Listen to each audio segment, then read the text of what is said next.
All right, am I on? We're going to go ahead and call this meeting to order. It is 4:01.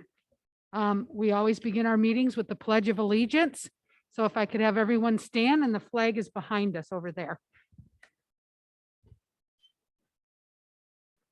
Ready, begin. I pledge allegiance to the flag of the United States of America and to the republic for which it stands, one nation, under God, indivisible, with liberty and justice for all. Thank you.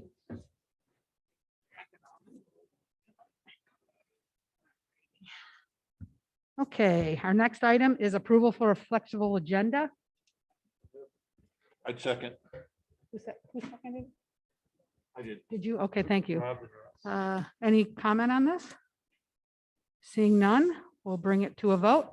All those in favor of a. Aye. Aye. Anyone opposed? Karen, what's the matter? Very loud. I'm not very, wow. John, can you kick her up a little? It's the first time anyone's ever There you told me go. that. I have to say. All right. So because we had a flexible agenda, we are going to move item 11 to after our closed session, and then we'll bring that back. Okay. The consent item, item number 2. Does anyone want anything pulled from consent? President Gilkerson, just to make a couple notes, item 2B has been replaced in your red folder. In the minutes, there was an exclusion that Ms. Gilkerson, you were in attendance on the October 13th town hall meeting. And then on item 2C, Adam Laxalt was misspelled, so we've made that error. And so there are new copies in your red folder with those edits. Thank you, Superintendent Lewis. Okay, so would anyone like to make a motion for the consent items? I'd move to approve the consent calendar. Okay. Okay, thank you. Motion was made, seconded by Trustee Kangas. Is there any public comment? None. We'll bring it back to the board for a vote. All those in favor? Aye. Aye. Okay, not any opposed. Motion passes. All righty, let's see where we're at. Okay, item 3 is the introduction and special recognition. And Mr. Gardner's gonna go ahead and. Tonight, we are excited to have actually quite a few we have an introduction and we have several staff members to recognize for special recognition. So I will turn it over to Executive Director of Human Resources, Joe Gardner, to start this off. Thank you.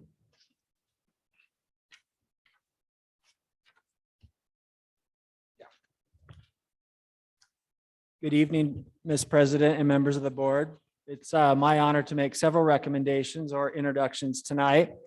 The first person I'd like to recognize, you on agenda item 2 as a board approved the hiring of Jordy Foster as the Director of School Nutrition. Jordy, would you like to stand up so everyone can look at you for a minute?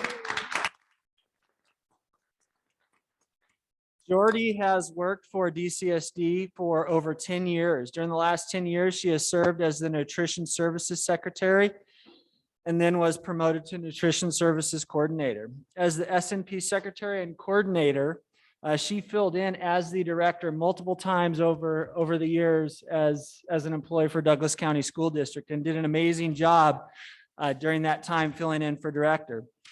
After filling in as Director, she would always warmly welcome the new directors and train them to be the Director. And therefore, it's only fitting that she's stepping into the role of Director for us at Douglas County. We're really excited to have her in that position as Director of School Nutrition Program Coordinator. And we're very grateful that you're here tonight, Jordy. Congratulations and welcome to your new position.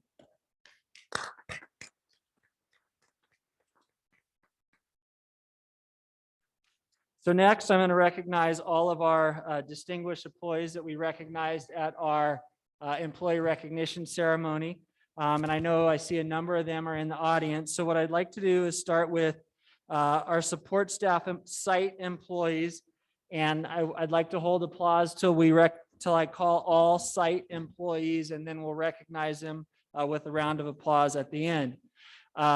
Maria Gonzalez from Gardnerville Elementary School. If you're here, please stand up. Okay. Nicole Flesher, CC Manila Elementary School. Josh Atkinson, Minden Elementary School. Jana Collins, Pinion Hills Elementary School. Nancy Peters, Pawalu Middle School. Angela Wold, Zephyr Cove Elementary School. What's that? Oh, yeah. Vicky Torres, DHS. Bernie Esquivel, Whittel High School. Karen Carter, Transportation. Trisha Warren, School Nutrition. Mary Lawlem, Student Health Services. So those are our site award winners for Douglas County support staff.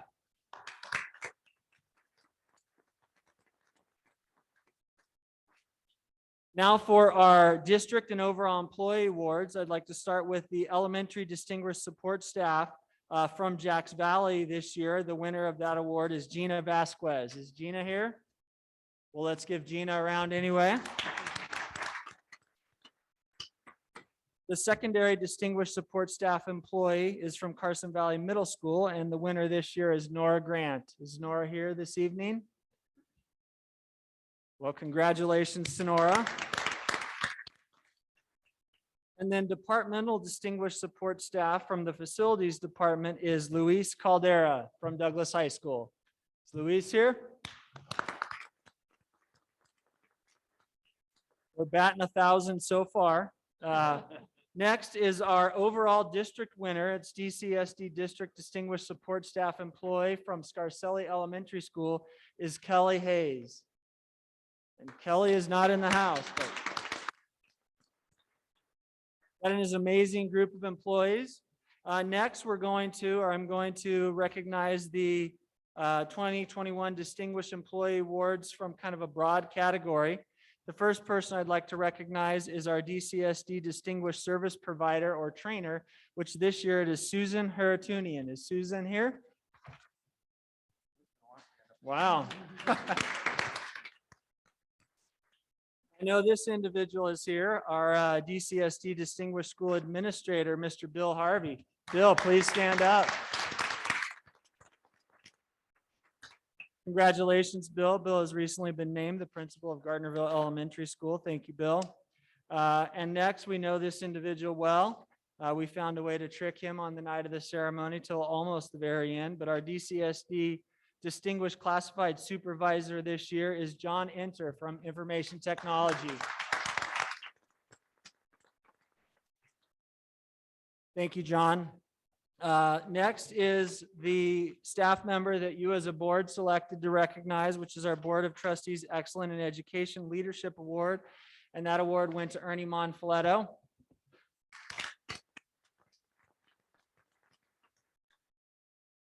And next are two people that we recognize outside of our typical employees. The first is our distinguished school volunteer. This volunteer was recognized from CC Manila Elementary School, and that is Luis Martinez.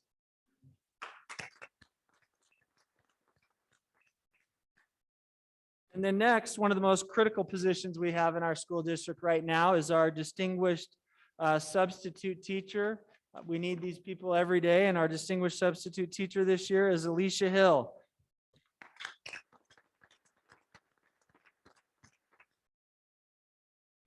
Okay, so next I'd like to recognize our distinguished educators this year. And again, we'll start with our site winners and have you stand up if you're here, and we'll recognize you all at once. Carly Smith from Carson Valley Middle School.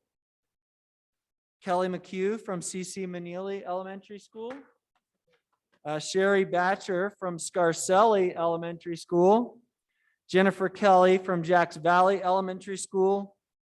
Kara Marisic from Pinion Hills Elementary School. Deborah Hash from Zephyr Cove Elementary School.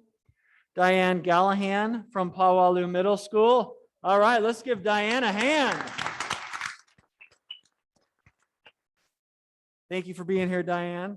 Rita Borselli from Douglas High School, who retired last year. And Rebecca Qualls from Aspire High School.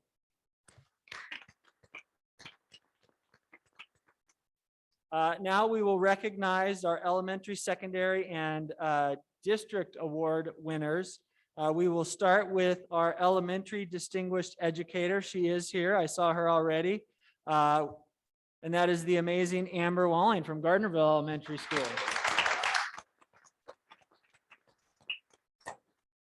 Thank you, Amber. Next is our secondary distinguished educator from George Whittle High School, and that is Phil Bryant.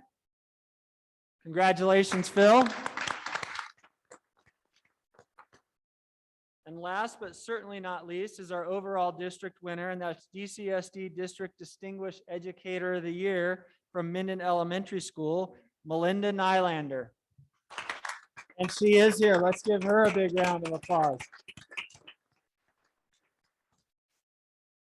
I just want to say it's a real honor to introduce these amazing employees. We have so many great employees in the district, and this is just a few of our fantastic staff that makes our educational system great for schools day in and day out. Thank you to all of you.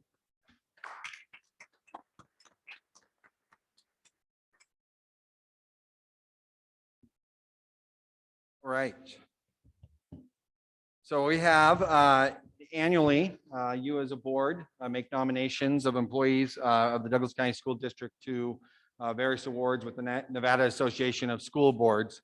This year, Douglas County was fortunate to be recognized with two of our nominees being selected for awards. Tonight, we have joining us right now is Pam Gilmartin, and then later on this evening, Holly Coleman, who couldn't be here right at the beginning of the meeting, will come and will take time to introduce her. Pam, if you could just stand up so everyone knows you. Pam Gilmartin is a hardworking, dedicated instructional leader, staff trainer, positive educator, relationship builder, and an innovative educator who is involved in district initiatives. Ms. Gilmartin's dedication to continued improvement of her students, staff, school, and community are unrivaled. Ms. Gilmartin has been a highly effective leader in the Douglas County School District for over 20 years. In her tenure, she has allocated an inordinate amount of time and resources to student achievement, teacher growth, and being a true instructional leader. As an instructional leader, there could be no better role model than Ms. Gilmartin. She is consistently keeping herself up to date on the latest research and best instructional practices through attendance of professional conferences, memberships in associations, educational publications, and books. Ms. Gilmartin is always putting on professional development workshops and learning opportunities for her staff and fellow administrators, as well as leading book clubs for staff and colleagues. In addition to being one of the strongest instructional leaders in Douglas County School District, Ms. Gilmartin also understands the importance of parent and community engagement. Knowing the strongest support for learning occurs at home through positive parenting styles, such as nightly reading, consistent homework policies, and high expectation, she strives to reach out to families to inspire them to get involved in making those critical contributions to their child's achievement. Ms. Gilmartin is an advocate for students and staff for high academic achievement, and specifically creating a safe and respectful learning environment. This starts with school culture, and she is the chief cultural officer of her school and facilitates a positive school culture amongst our leadership team. She makes relationships a priority and is evident with the welcome feeling of her campus and the many opportunities she creates to engage the families of her Title I school. Ms. Gilmartin does not relent in her dedication to be the best instructional leader she can be. She has joined the district steering committees and participates in several subcommittees. She has embraced the school district's vision to move to a more innovative instructional model for more personalized learning through positive culture, learner-centered, and responsive instruction. The motto at Jacks Valley Elementary School is doing amazing things for kids every day. Under her leadership and with the wealth of knowledge she has developed in her 30+ years as an educator, amazing things are happening each and every day for both students and staff. It is my honor to introduce the NASB Administrator of the Year from Douglas County School District, Pam Gilmartin.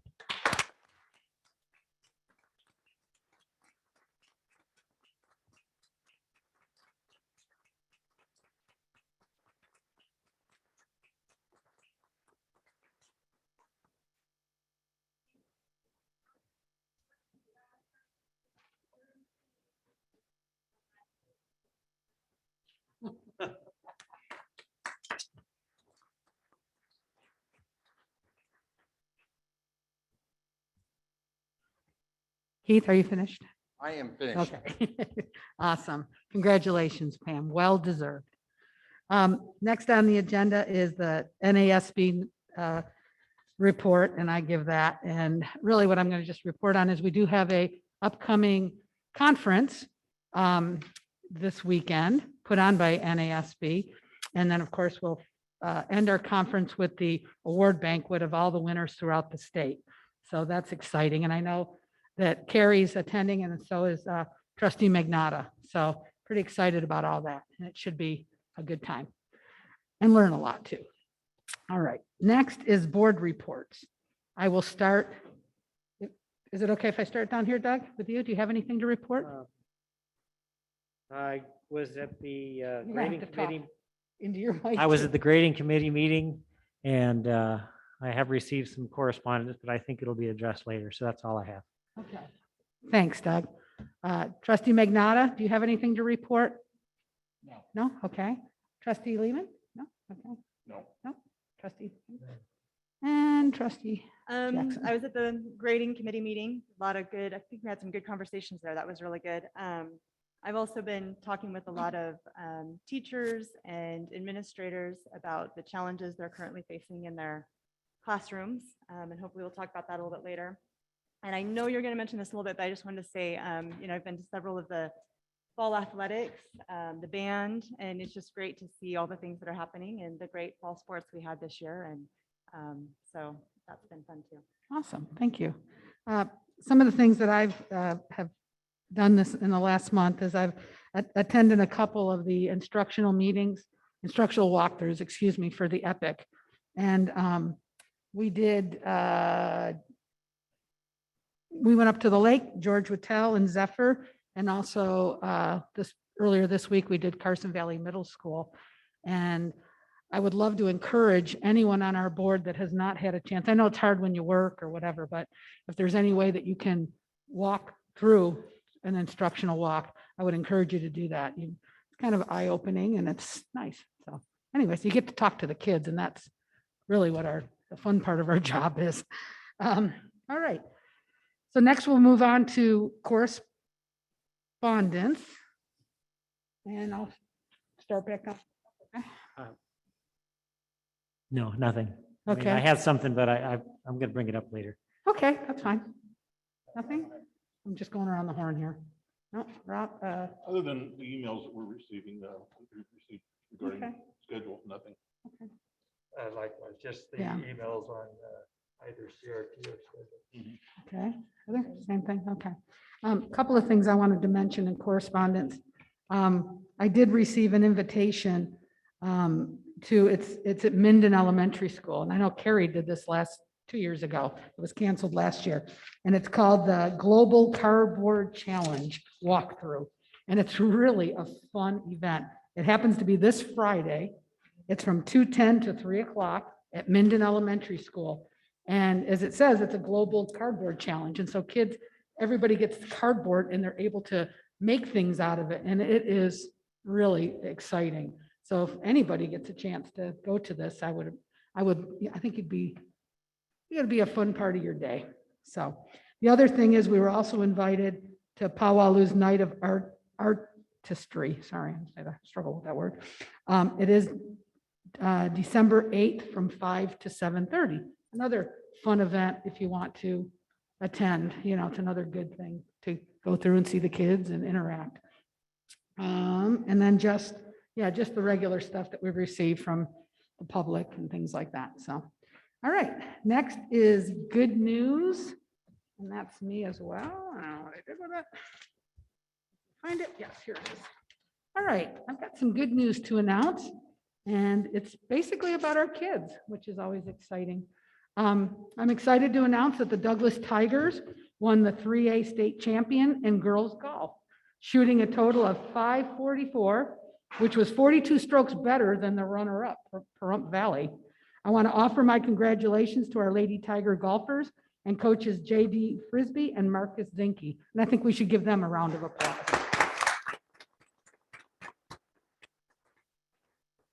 I also want to recognize our middle school athletics. Douglas County performed very well in the recent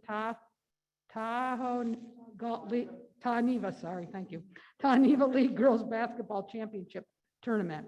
Pawalu Middle School's 8th grade team won the league championship, and Carson Valley Middle School's 7th grade team took home the championship trophy as well.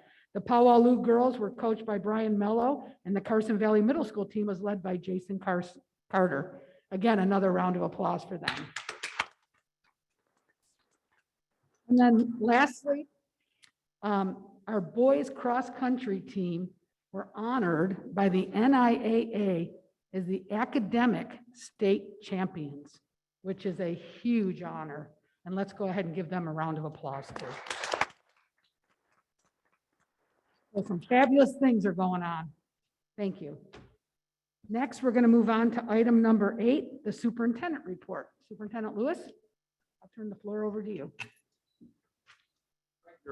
My report got shorter. Linda stole some of my thunder, so that's good for you guys. Douglas County donations, just want to start off tonight by expressing our appreciation to Starbucks, our local Starbucks roasting plant, for a donation of 1,080 bags of coffee that have been distributed to our DCSD employees. So we certainly appreciate that, especially in the mornings. Within the consent agenda item, you were provided a copy of DCSD enrollment counts, as I have done on a monthly basis. Our October enrollment count was 5,400, or actually, so it was 5,409 in October, down to 5,406, which is obviously, if you can do the math, 3 students. And it's exactly the same enrollment that we were at in October of 2020. So let me kind of restate some of those numbers. So our enrollment for October is 5,406, and it's the exact same as we were a year ago today. As of last night, Douglas County School District has had 283 COVID positive cases. At this time last month, we had 250. So again, doing the math, we've had a good month of relatively low cases. So that's great news. We saw a little bit of a bounce coming out of the October break. Some of those numbers can be a little bit skewed if COVID gets within a family and we get several kids within the same family. So currently we have 22 active cases, 3 at the elementary, 22 active cases. Why I'm struggling a little bit is I think I have an unsaved version of my superintendent's report, so I apologize for that. Last month, I notified you that Director of Information Technology, John Enter, had secured DCSD $693,201 from the Emergency Connectivity Fund. I did not understand at the time that John had also received notification that his second request for funding in the amount of $241,000 was also approved. So this additional funding will also be spent on replacement Chromebooks to replace older devices that are currently in use by our 5th through 12th grade students. The warranty roof work at CC Manila Elementary School and Douglas High School is still ongoing. The project to replace the front windows at Carson Valley Middle School began over the October break. Unfortunately, there has been a delay in that project as the contractor mismeasured the windows and they were not the right size. So the work we had hoped to get done on the October break will be pushed back a little bit on that, and obviously around school time. This most recent significant rain storm resulted in some pretty extensive damage to the ceiling and floor at the Playhouse Gym at Carson Valley Middle School. The leaks in the roof resulted in pretty significant tile falling to the ground and water on the building. That building has already been somewhat condemned and was just being used for storage. We're obviously working with our insurance broker and Belfour, who came in to clean up to determine the extent of the damage and what will be covered by insurance. And obviously we'll have some cost in securing that building for the winter to ensure no more damage, but long-term, that's going to be an issue we're going to need to discuss at the board level of what our plans are and whether we want to reach out to the Historical Society and what direction we want to go with that building that we're not currently using, but obviously is our property. So we certainly understand the significance of that building in our community, back to our history, and want to make sure we do the right thing on that front. Since the October meeting, we have conducted instructional walks at our lake schools, Pinion Hills Elementary School and Carson Valley Middle School just the other day. They continue to be great, and we're seeing great work on the development of our learner-centered classrooms. I said this last month, but I am just very happy with what we're seeing in classrooms and the level of engagement that we're seeing with students in those classrooms. Doug, I don't know if you mentioned it or I missed it, but Doug did join us at the Lake Schools and we appreciate that.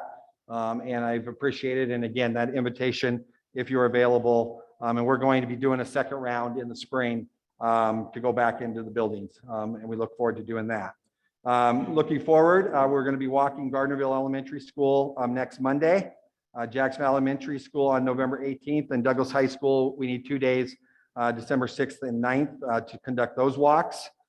During the November 18th walk at Jacks Valley, we're going to be joined by the superintendent and a few site administrators from Churchill County School District, and Jessica Topman, who is the new Deputy Superintendent for Educator Effectiveness and Family Engagement with the Nevada Department of Education. So some other districts that are wanting to come in and see what we're doing in our instructional walks. So that'll be fun to show them that.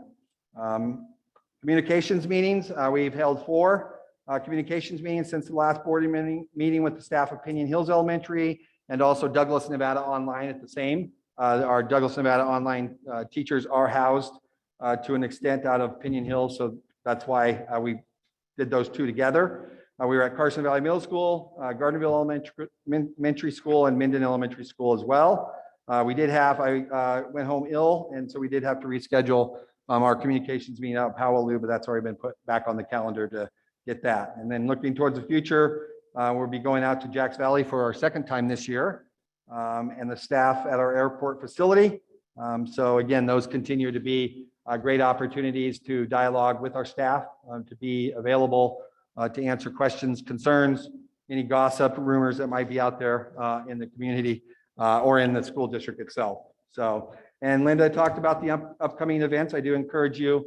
The Night of Artistry at Powell sounds like an amazing event, a very well thought out event that the students have had a great say in, and it sounds like a great event. So if you're available on December 18th or 8th, it'd be great to see you out there. So that's my report. Any questions? Any questions from the board? No? Thank you, Superintendent Lewis. All right, we'll move on to item number 9. Consideration of bond refinancing resolution for discussion and possible action. And we have Sue and company. We could use another chair, yeah.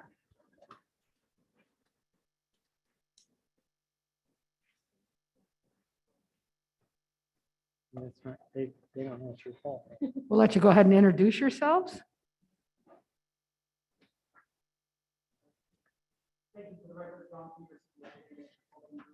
There you go. John Peterson with J&A Consulting Group for the record. And with us, we also have Ryan Henry from Sherman and Howard, who functions as bond counsel to the We district. can't hear you. I'm sorry. I know if you get too close, it's liable to reverberate, but let's see if we can. Is this better? Yes, Perfect. thank you. John Peterson with J&A Consulting Group. And with us, we have Ryan Henry from Sherman and Howard, who is bond counsel to the district for this project. Coming back to the board this evening, as you may remember, we came to the board meeting in October to present the recommendation to proceed with refunding some of the district's existing bonds. And maybe I will catch the board up on what's transpired since then. In the middle of October, we released a financing request for proposals, and we received bids back on Friday of last week, November 5th. We received 7 bids to refinance the district's bonds. Excuse me, let me pull up my notes.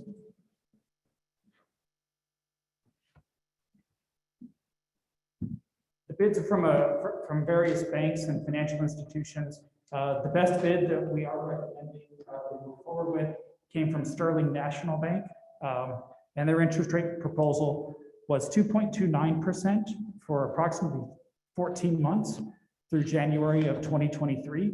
And then once the bonds are eligible to be converted to a tax exempt interest rate, that tax exempt interest rate would be 1.72%. As a comparison to what we presented toward back in October, that's a little bit higher than what we presented. Back in October, we assumed the tax exempt rate, which is really what's driving the savings here, would be 1.61%. However, we have seen rates jump up a little bit since the beginning of October, end of September. but 1.72 is certainly a great rate. Based on that proposal from Sterling Bank, the total savings are approximately $760,000 from refinancing the bond. Those savings are realized over the entire life of the bond through 2034, so about 12 years. We're not extending the term of the debt. The old bonds pay off in 2034. The new bond pays off in 2034. The savings stay in the district's debt service fund and capital improvement program. The bonds are paid by the levy of the 10 cents. That was approved by the voters back in 2008. So these are not savings that accrue to the general fund. The savings can be used by the district in the future to make various capital improvements to facilities throughout the school district. At this point, we are recommending that the board approve the resolution. In terms of scheduling and timing, we anticipate that the refunding bond would close on December the 8th, and the 1.72% interest rate from Sterling is locked through then. And that's really the high-level summary, and I'll pause and see if there are questions. Thank you. Questions? Anyone come to board? Oops, thank you, Ross. No, I'm ready to Oh, question. Yeah, and this is a very simple question. What was the difference in savings from, with the rate changes? So in our presentation in October, our estimated savings were approximately 813,000. The number today is 758,000. That is still subject to a little bit of wiggle room. We have one final item to finalize tomorrow. It does not have anything to do with the interest rate. It has to do with the investment of the proceeds of the bond to pay off the old 2012 and 2013 bonds. That'll happen tomorrow morning at around 9:15 is when we'll lock that in. Thank you. Any other questions? All right, Ross?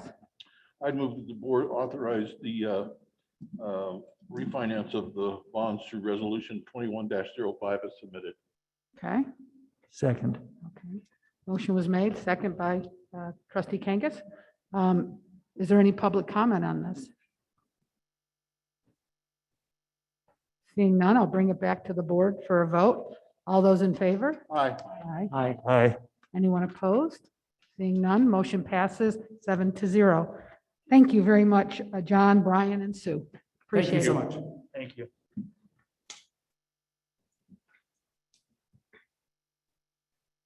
Okay, next. Item 10 is the architectural consulting services for discussion and possible action. And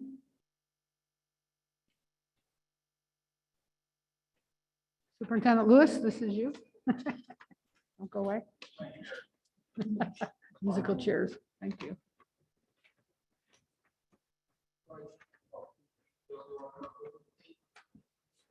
Is Director of Business Services Sue Estes and our Facilities Supervisor Bill Blumenthal. I'll let Bill address this situation, but we went out for an RFQ for architects as the board has directed us. And so I'm just going to let Bill speak to exactly our findings and how we came to what we're deciding to do. Okay. We interviewed 4 architectural companies, and the panel consisted of Sue Estes, Phil Demas, and I. And Scott McCullough was there to host the interviews and to keep things going, the time limits and everything. All the companies were very qualified and had fully completed the RFP packet that we requested. And we originally rated them on September 8th. All the companies were familiar with Douglas County and the area, the Lake Tahoe area. So they were familiar with it. A lot of them had done previous work for us as far as remodels and other projects, and all the way to just smaller projects of ADA compliance situations for us. And they were all aware of the scope of the upcoming anticipated projects that we had for Dcsd that were coming up. They anticipated the ADA work would be the hardest thing to do out of all those projects.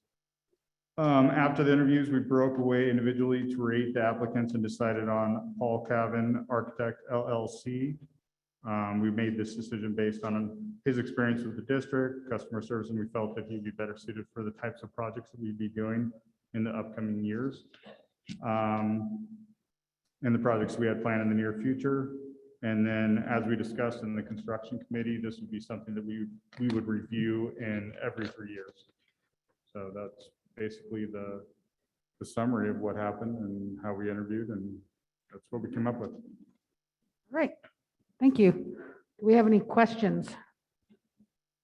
Does the board have any questions for Sue or Bill?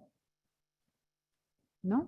Seeing none? Okay. I do want to just make clear that, so this was at the direction of the board, that we go out and do an RFQ for our design architect services, so that we had somebody on retainer when we had those needs and those services, as we talked again in the construction committee. So this is a completion of that process with the recommendation coming from the committee to select Paul Calvin in that service.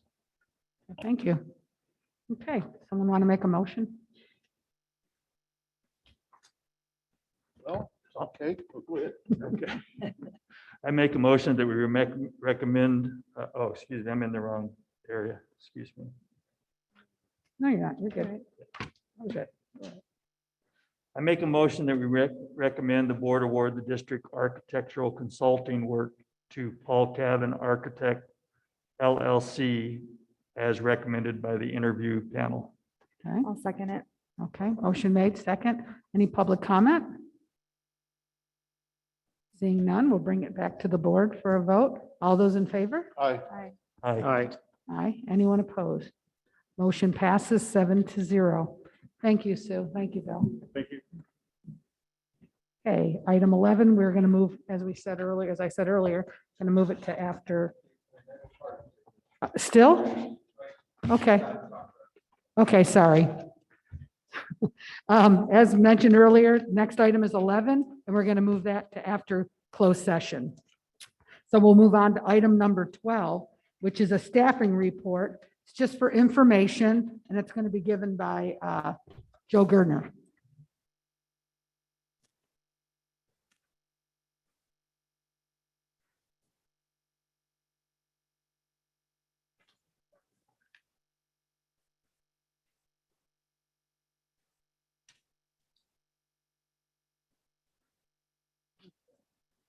Is with the out of order approach we're taking. I apologize.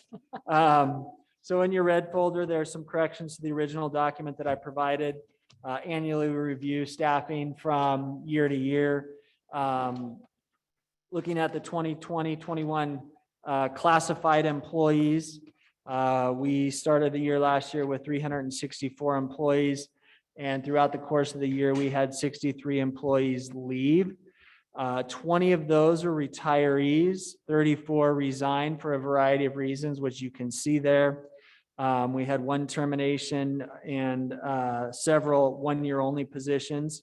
And then we actually hired several of them to move from classified positions to teaching positions.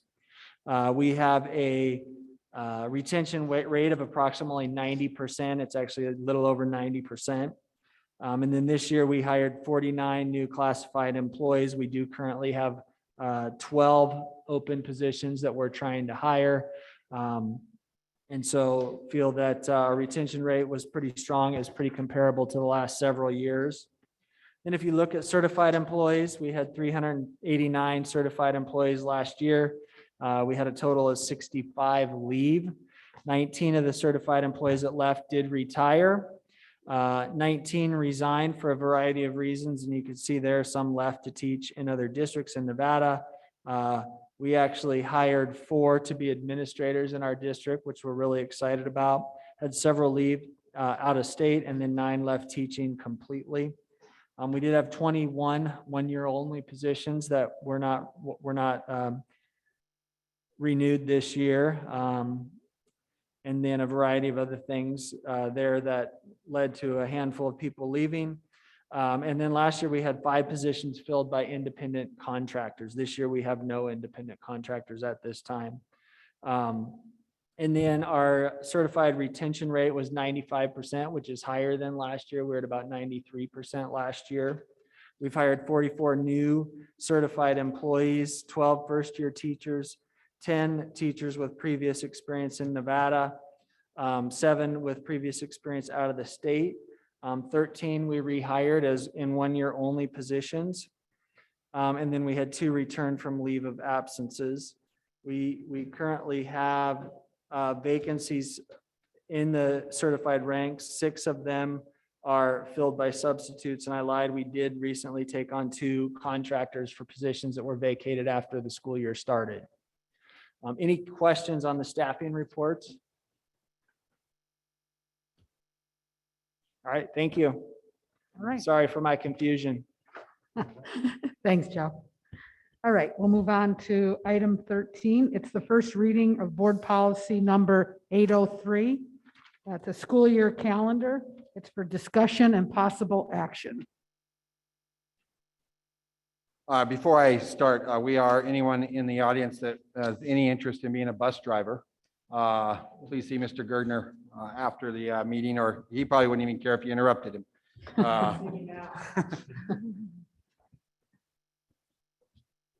So I bring before you school year calendar board policy 803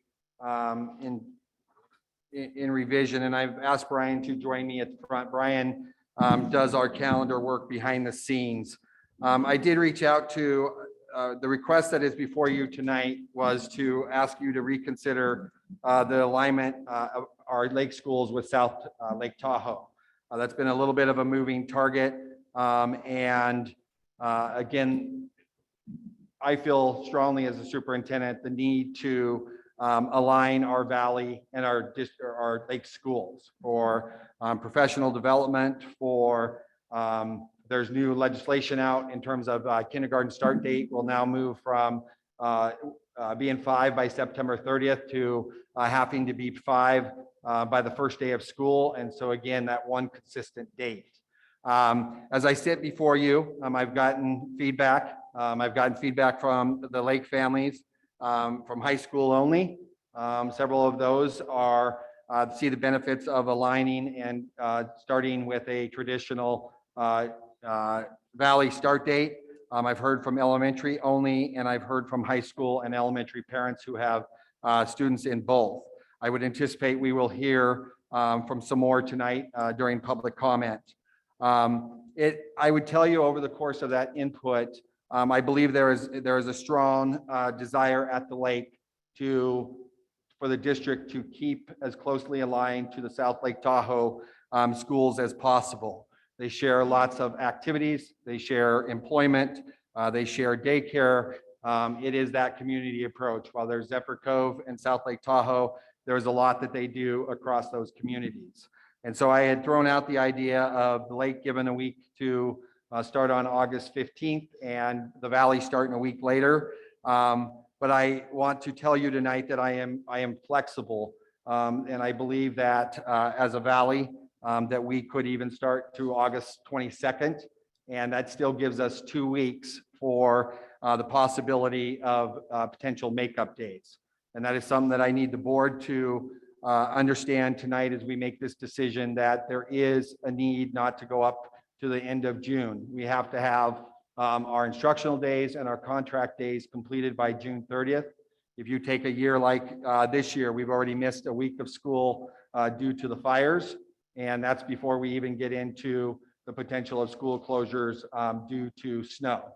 But again, I believe that the 22nd, which is where the lake currently starts, that 4th week in August, gives us the flexibility and allows us to line all the calendars, but then still meet their needs. And when we discussed this in 2016, we initially started at the same time as the South Lake Tahoe schools. They have since moved.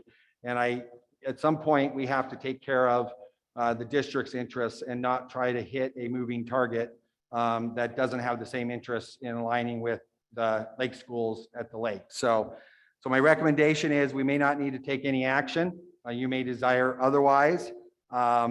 And that you could add also that your desire as we build calendars is for an alignment between lake and valley. So I will turn it over to you. Brian, would you like to add anything in addition to what I've said? No, I'm here for your questions. If there's other things that come up, I can provide you certain opinions at that point for data. We'll start with you, Doug. Yeah, could I get a clarification on dates? When Douglas start, or when the Valley schools start and when Douglas or the Lake So schools start? currently, Doug, it is a 2-week separation. So for like this year, I think we started on the 9th of August and the Lake schools started 2 weeks later. And then obviously we get out 2 weeks earlier in the Lake schools than the Lake schools. And so go ahead. Barring any snow days and things like that, when does the 22nd start, finish in June? Then that would finish us at June 16th. Maintaining a balanced calendar puts us out at June 16th. So it gives us approximately 2 weeks to make up days that we could potentially have to make up. Okay, and so the issue is that the current legislation says that we follow the Lake schools follow the South Lake Tahoe schedule, and the South Lake Tahoe schedule is changing. So in 2016, when actually was the last time the calendar issue came before you, there was a desire to align the Lake schools with South Lake Tahoe. And so that was a board policy. So the board policy gives the structure, and then Brian comes in and fits all the days into that structure. And so that was one of the guidelines that they had requested. As you see before you, I had recommended to strike that language. But again, what I'm saying tonight is we have the flexibility to keep that language. But if they're going to, we wouldn't be able to start the last Monday of August. That would put us in a very precarious situation if we had to make up days. And I think that, again, starting around the 4th Monday, around the 22nd, would be kind of a nice compromise that I'm suggesting. Well, Does that's where we're at right now, isn't it? The 22nd. No, what's that? Oh, so you're saying you want to start the Valley schools? So we later. really be moving the valleys to 2 weeks later to align with the lake. Okay. So, Keith, I have a question. So next year, when did they start this year? What day? 22nd. I have it right here, Ross, just a second. 23rd. Brian probably knows, the 23rd. 23rd. Yeah. What day would they start next year? 22nd. 22nd. Okay. And it's gonna start to get earlier and earlier as the years go by, it seems like. No, it'll be somewhere around there. I mean, there's always going to be some fluctuation just where does those Mondays hit. But we would be shooting in the 20th range, somewhere in there. Like the 4th week or something. Start of the Fourth fourth week. week. Yeah. Okay. And So- oh, sorry. And I don't want to put it as necessarily the 4th week, because let's say the first Monday is the 7th. And so Right. then you would be looking at the 28th. We wouldn't, we would want to start on the 21st in such a scenario, again, to give us some time behind the schedule, if that makes sense. Right, I got you. Yeah. I got you. Yeah, I don't want to go any earlier. I mean, I have no problem with the 22nd or 23rd like it was this year, but I don't want school to start any earlier, and I really would like them both to be aligned and Douglas to start at the same time. That's just my feeling. I mean, I don't know. I'm an old timer around here, and we never started school until September 1st. You know? Go ahead. In your comment, I mean, I got some public comment from elementary, or I got some correspondence, and I'm just curious. I was not aware that we were trying to move Douglas County, the Valley schools, to meet the Lake school schedule. I was thinking the Lake schools, the impression I got was going to move to the Valley schools. The impression, did you get from the correspondence? Were people at the Lake okay with that? So again, the original input was kind of asking for a compromise, that we would move to the 15th, the lake would move up a week earlier. Again, the input is that is a very strong desire still to be as aligned as close as possible with South Lake Tahoe because of those community events. So again, I think it's a workable solution. The Valley, at least the input from staff, would probably certainly welcome starting a little bit later. Obviously, August is one of our nicest months here in this area, and June can be very unpredictable weather-wise. And so some of the concerns at the lake have obviously been beach traffic. Zephyr Cove, as we all know, anyone that's driven through Zephyr Cove in the summer, that is with school going on, so if we could start consistent to where we are, it's still not perfect. With beach traffic and getting across Warrior Way onto Highway 50. So that was some of the concerns. And again, obviously, I think the other issue that I haven't talked about is this would, moving the Valley start date back, would then require us to move the first semester to end after the Christmas break, which currently Whittel is doing already. Douglas has previously here in the Valley has ended their first semester at the winter break. That does create some misalignment of our semester electives. There's about 10 to 12 days difference between the first semester and the second semester. But as we move in our EPIC learning to a more to away from comprehensive final exams and more to a project approach, again, I think that's a very doable solution. And I would just tell you for the record, as superintendent, I will be very clear that Christmas break is not a time for teachers to be putting new work on students. We want our kids to have breaks during those break times. So they certainly can make up work, but we don't want new work. And we will give that directive as well. So should have stated that earlier. Carrie? Has there been any feedback from the Valley families? No, because the change was more about the Valley or about the lake. We didn't publicize it as well. And so I could do that if you need me to. But I would tell you, we get a lot of feedback that we start too early. I can tell you that. I believe feedback. that's true. Yes. I have some concern pushing back 2 weeks without anybody in the Valley knowing that it's coming. I don't think a person knows that in the Valley. And all of a sudden tomorrow rumors are going to fly that we moved something and we didn't communicate. And that's, Hey, Rob, can you just? tomorrow things are going to get out that we moved something and we didn't communicate. I don't think that's good. I'm open to moving it 2 weeks, but I'd want communication before we do that.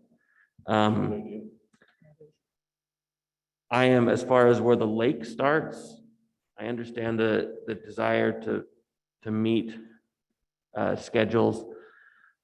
The lake's a unique community, and as far as we can accommodate when they want to start, I think we should do that. There may come a time, I don't know if it's this year, there may come a time that we just can't, and we have to move them forward a week, and so be it. But as long as we have the feasibility to start when they'd like to start, I think we should do it.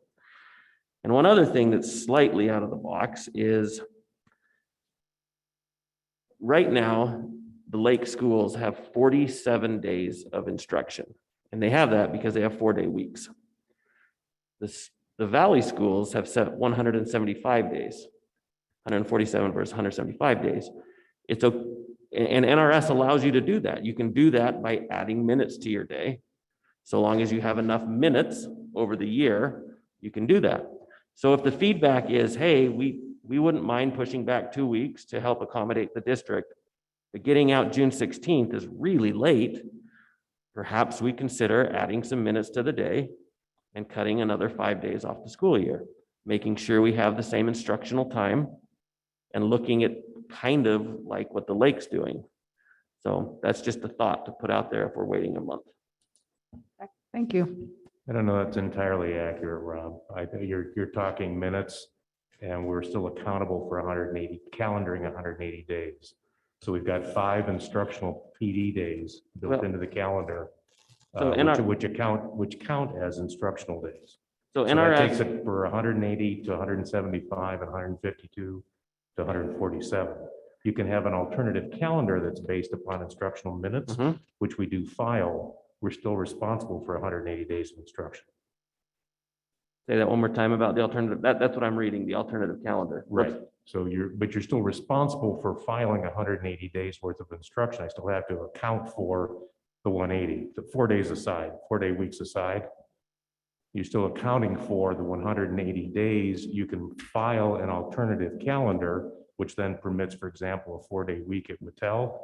It also permits us to be able to provide professional development days, which were permitted under there, and instructional minutes. It also provides us a bit of latitude should we need to have time for snow days, smoke days, unfortunately, and so on. I will admit that you understand this better than I do. The way I'm reading NRS, it seems to me like it's possible, but I'm happy to chat with you. afterwards. I just know what I have to file and I know it gets kicked back in my face when I don't do it right. All right, Doug? So Ryan, if you're saying the lake schools can get away with 147 day because their days are counted as a day and a quarter, or? I It's, mean, well, 4 days equals 5. When right. you do a calendar like that, you're still responsible for 180 days, but 4 days equals 5 when you do that calculation. Make sense? Is that because the days are longer? Yes, you have to, because you have to account for the total number of minutes within the well, school year. well, that's what I'm So Douglas High School and Aspire in the Valley, you have to account for 59,400 minutes across the course of the year. Watell needs to also account for that. They can do it in 4 days because we made the days longer. Well, that's what I'm saying. Okay. If we add that was the whole point. We have to add instructional time to our day. So you want But to if go they 3 can days a week? if 4 days equals 5, we can't do 12 days equals 13 by making those 12 days longer. I guess you can get creative as you want. I think what he's trying to do is just add a week or take a week off, 5 days off the schedule by adding enough minutes to the rest of the. I mean, right weeks. now, we're 8.5 days over on minutes. Just the way it stands, we're 8.5 days over, and that's why we're allowed to not make up snow days and smoke days and stuff. So anyway, all right. You guys want to push it, push it. I'm just telling you, you're between kicking things back towards the end of June and starting to shave minutes off the day, something's going to bite you at some point. It's working now. It's barely working in some situations. And I would not recommend an extended day. Especially at our elementary level, it's to extend a day. And, again, there's other costs to the community of shorting now that there's 5 more days where kids aren't in school. So those are just things to think about. Rob, I totally agree with you. In terms of community input and notification, I agree. I guess I just don't understand it. If you're saying, I don't think we should extend days, why are we doing it at the lake? Well, that's a whole nother discussion, Okay, which I was not superintendent at the time. maybe it is. You were not on the board. Then the other thought I had on this is if we are starting later in a way to try to find a way to move up our end date, move it forward. Perhaps we don't need our October break because we're starting later. Instead of having the full October break, maybe we just take Monday and Tuesday off on our Thanksgiving week and have that as our week off. And now that's 3 days that we gain back at the end of the year. We still have a fall week break. I just think there are some different things we can look at to try not to go so far into the summer. I have a comment. Just, so I mean, it sounds like we need some more input from the community. I think we all like the idea of the school starting on the same date. And we want to make sure that we're listening to our lake schools and that we should start as close as we can to South Lake Tahoe for them. So it seems to me like maybe we should just wait on not doing anything about this, wait for some input. But there's been given some ideas of things maybe that we can check with the community and see what they think and ways that we can kind of maybe change the calendar to kind of accommodate the best we can everyone, but maybe that's where we kind of just leave it for now and then come back to it next month. One Go ahead. last comment, since we're Sure. pushing it off another month. My main concern with us pushing off 2 weeks is the same comment we had from the lake commenter last meeting. And that is AP tests are mid-May. If we push back the calendar, those tests don't change. So our AP students have 2 fewer weeks to study. That's a concern of mine. I did reach out to multiple AP teachers today, and they said, while it's a pain, it's doable. So I have looked into this already a little bit, but I do think that's something we should check. We should check with more of our AP teachers and get their input on that. Same thing applies with state assessments. Same thing that applies with state reporting. It's not calendar based. It's a lot of that stuff is fixed within the year. So it's a consideration. Brian, in terms of deadlines to the state for calendars for following year, where would we be pushing it out? Well, the calendar doesn't need to be filed until in the spring. We need, however, a calendar before we start January 1. because that's when Infinite Campus, we start the rollover and the schools can start to build their calendars for the year. This year is especially more critical. I think we can get away with December. I would have preferred one tonight. With the change in legislation, which says you must be 5 by the first day of school, and having 17 moving targets within the state when school begins. We owe it to our parents of incoming kindergartners and actually first graders, because it applies both to 5-year-old and 6-year-olds, to our daycare providers, our community members, and so on, to let them know when the first day of school is, because parents are starting to look ahead and say, am I going to be able to have my child in school during the 22-23 school year, or is it going to be another year out? Remember, the current law says, well, I should say the current law, the former law said September, 5 years old by September 30th. We're now looking at making it 5 years old by August 15th or August 22nd or wherever that marker hits. So we have to let folks know, what is it going to be? I think a lot of them would like to know tonight, but we want to start registration for next year in January also. So Is this a separate question? That's when the kindergarten will start? Or does it have, I can't hear you. I'm sorry. I say, is this a separate question as far as the September 30th? Is that something we can make a choice? Nope, that's New legislation. That's new legislation as of the last session. They changed it. Well, I understand. So it's, the legislation says where they are on September 30th, or it says where they are on the first day of school? It is, they must be 5 by the first day of school. Okay. So it's changing, Doug, from September 30th is how it used to be now to the first day. So whenever you start school in the school district. Any more comments? Okay.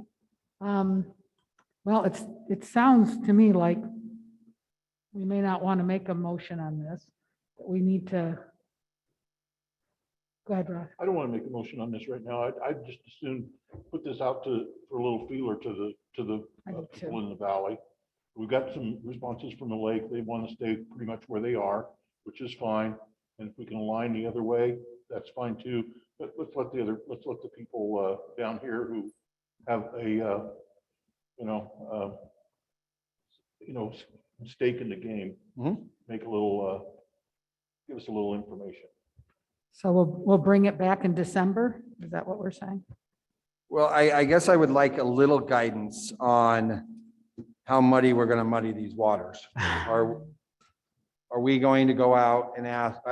I'm a little concerned about asking too broad about extending days. How I need direction on what you want me to ask the community. Do you want me to ask the community about aligning? And if we started the valley 2 weeks later, would they be in favor of that? What other questions do you want me to ask? That's all I want to know. As do I. I guess the question just comes if we want to ask about the breaks, if they would be interested in giving up any of those breaks to get out earlier. Yeah, I don't know if I really want to extend the day with time, but we could see if they are flexible in those breaks to be able to get out a little earlier. I guess that would be my thought. I agree with both those comments from Mr. Chichester and Mrs. Jackson. Okay. Anybody else want to add anything? Oh, I was going to say, yeah, I think, oh, go ahead. Go ahead, Tony. So what is the date that the state requires that we give them a decision? I'm going to give you 2 answers, Tony. It's the beginning of May for a calendar for next school year. However, We can't operate under that. We have to open up scheduling for students. I need to do that by January 1st. We also have to notify parents of when school begins. Typically, I start hearing from folks now because families get together around Thanksgiving and Christmas and kind of want to be able to plan ahead, in addition to being able to address the new legislation, which says a child must be 5 or subsequently 6 for first grade by the first day of school. At this point, I don't know when the first day of school is next year. Am I going to have 2 first days of school, one for the lake, one for the valley? Am I going to have 1? So it's a multifaceted response.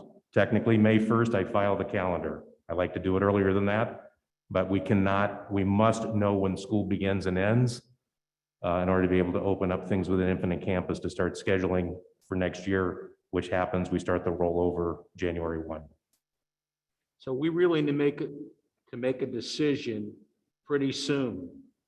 In our next meeting. By your December board meeting at the very latest, yes. So now that I've asked for direction and you've given me direction, now I probably need a motion. Can I just? Wait a minute, Doug has I just- one. I was just wanted to make more comment on this too. I think we should, if, as far as asking, maybe the survey doesn't have to just be the Valley, it can be to everybody, Oh, but yeah. asking about the 2-week later start for the Valley schools, but the idea that Rob had about combining the fall break with Thanksgiving, maybe throw that question out there, because I think that is a good way to save some days and not end so late. So maybe bring those questions out and then we can decide at the next meeting whether there's enough support for that.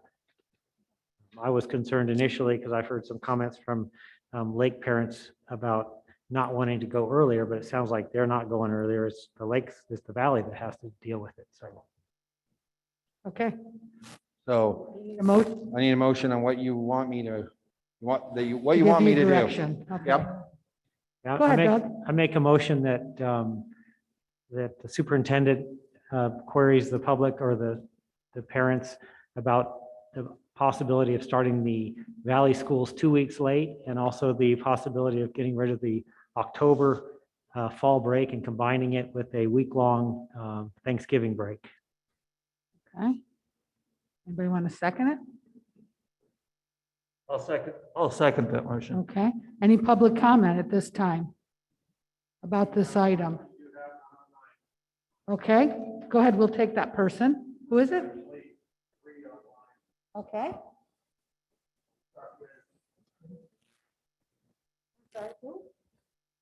Oh, hi. Yes, thank you. Can you state your name, please? Yes, it's Kinsey Pillsbury. Can you Go hear ahead, me? Kinsey. You have, yes, and you have 3 minutes. Oh, okay, great. No, I really appreciate everybody's thought and consideration. Yeah, I'm a Lake parent. I have 3 kids at Zephyr Cove. I think I appreciate everybody kind of being thoughtful and delaying this vote. We at the lake obviously have different needs and considerations than everybody in the Valley, and I don't think that we all necessarily have to be in alignment for all of those.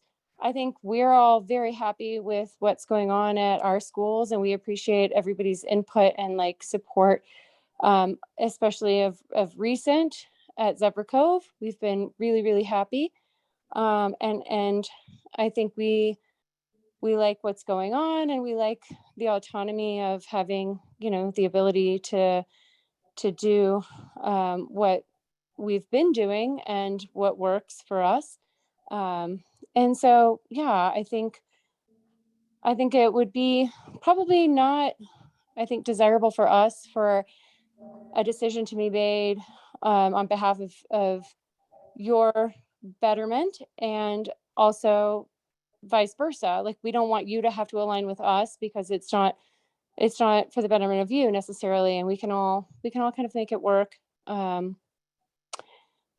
together. So yeah, I think we should give more thought. I think everything that we're doing is working, and we're all like coming to a very good situation together. So yeah, I would just encourage everybody to give it a little bit more thought before we jump to any decisions.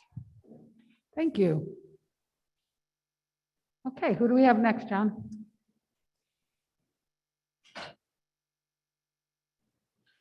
We have Todd Poth. Okay. Todd, you're up next. Go ahead and state your name for the record, please. Name is Todd Poth. I'm assuming you guys can hear me. Yep, we can. All right. So, wow, this is a great conversation. Really. I guess we can't hear you. Can you talk a little louder, Todd? Can you hear me now? Sorry. Yeah. So I want to say that first off, this is a great conversation. Personally, I kind of wish we'd had open houses about this and the scheduling rather than CRT, but that's my own opinion on that. I would not, first thing I'd encourage is please do not eliminate policy 803.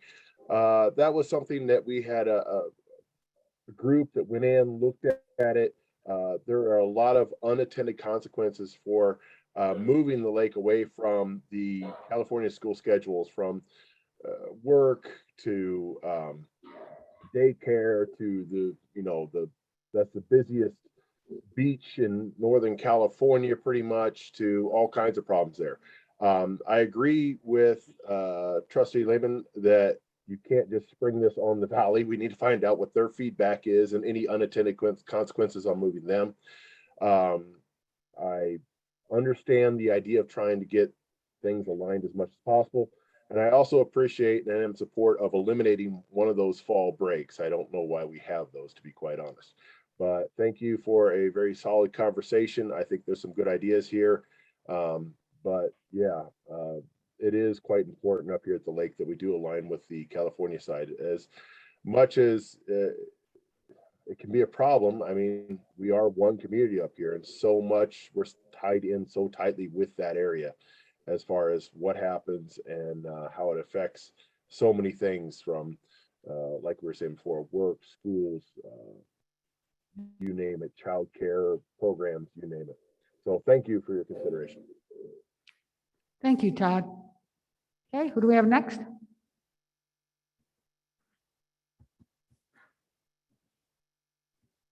We have a Chad Okay, Durkin. Chad, can you can go ahead. If you could please state your name, please, for the record.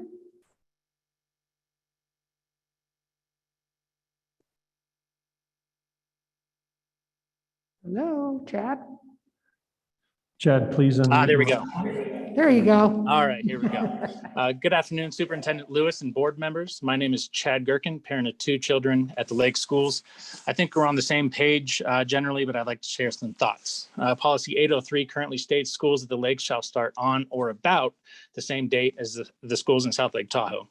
There was a reason for this policy to be adopted. The reality is we as lake residents are connected to the programs, sports, and the general community on the South Shore.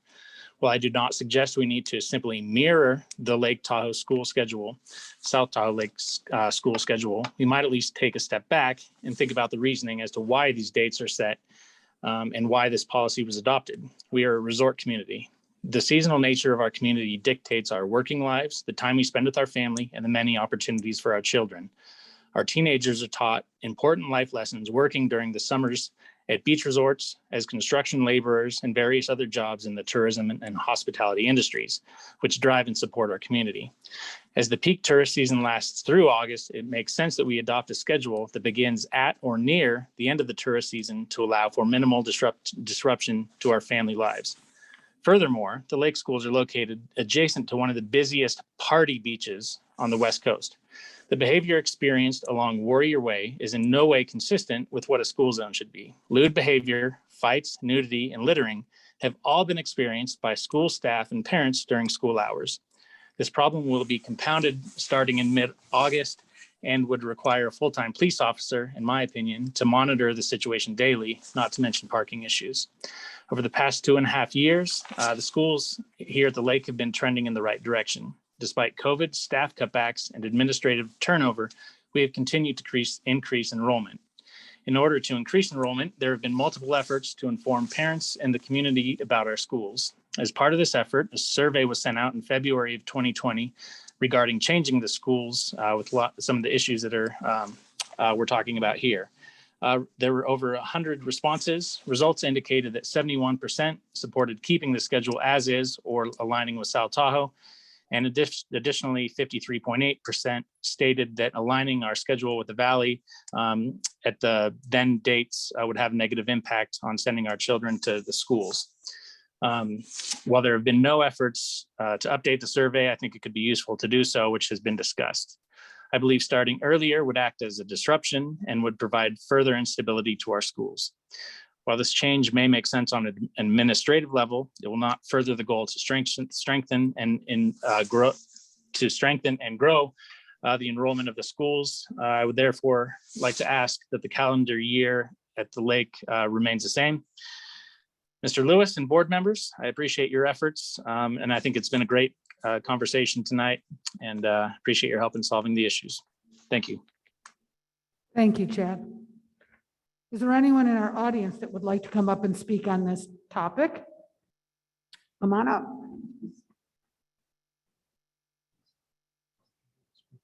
Could you please go ahead and state your name for the record? My name is Kelly Gardner, and I'm a longtime Douglas County resident. I have businesses both at the lake and in the valley, and I do employ many students during the summer months, during the tourist season, both at the lake and the valley.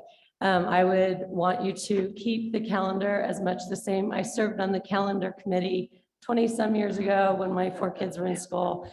10 years ago, maybe 6 years ago, I don't remember. We have hashed this over and over again. Our needs have not changed. We need as late a start date in August as possible. And as a business owner in the valley also, it would be very helpful if the valley started later, not earlier, but to move it any earlier would be detrimental to our business and to the kids that get jobs so that they have things for their resumes in college and for money to pay for college or cars or whatever. Some even help their parents pay rent.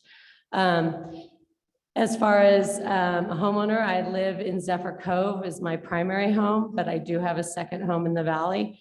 At the lake, living in Zephyr Cove, I have seen with my own eyes all of the things that have been talked about as far as the party beach and the things that go on.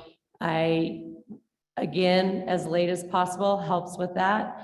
And if you do need the calendars to align, I would be more looking at some of the things that Rob Lohman suggested as far as adding a couple days or a couple minutes to the days, or changing the fall break to eliminate a couple days, anything you can, and actually have the valley calendar coincide more with the lake. Thank you, Kelly. Is there anyone in our audience that would like to say something? Yes, you have 3 more online. There's Jess Schnoll. Jess. Next, if you could go ahead and state your name for the record, please. Hi, my name is Jessica Schnoll, and I am a parent at Zephyr Cove Elementary. I'm sure you have all seen the email that I sent earlier, but I just wanted to thank you for the discussion and the positive discussion, and to Superintendent Lewis for clearly hearing the feedback from the Lake families and really taking that into consideration by proposing that the Valley potentially move their start to match ours instead of the other way around. I do want to reiterate the concern regarding safety with Zephyr Cove, and I think this plays into any start date potentially in August and how that fits in. I did speak to NDOT today as they are putting in a stoplight at Warrior Way and Highway 50 next summer. That construction will start hopefully in May and then last through the summer season for building. It is a huge project with shoulders and turn lanes, and I don't even quite know the entire scope.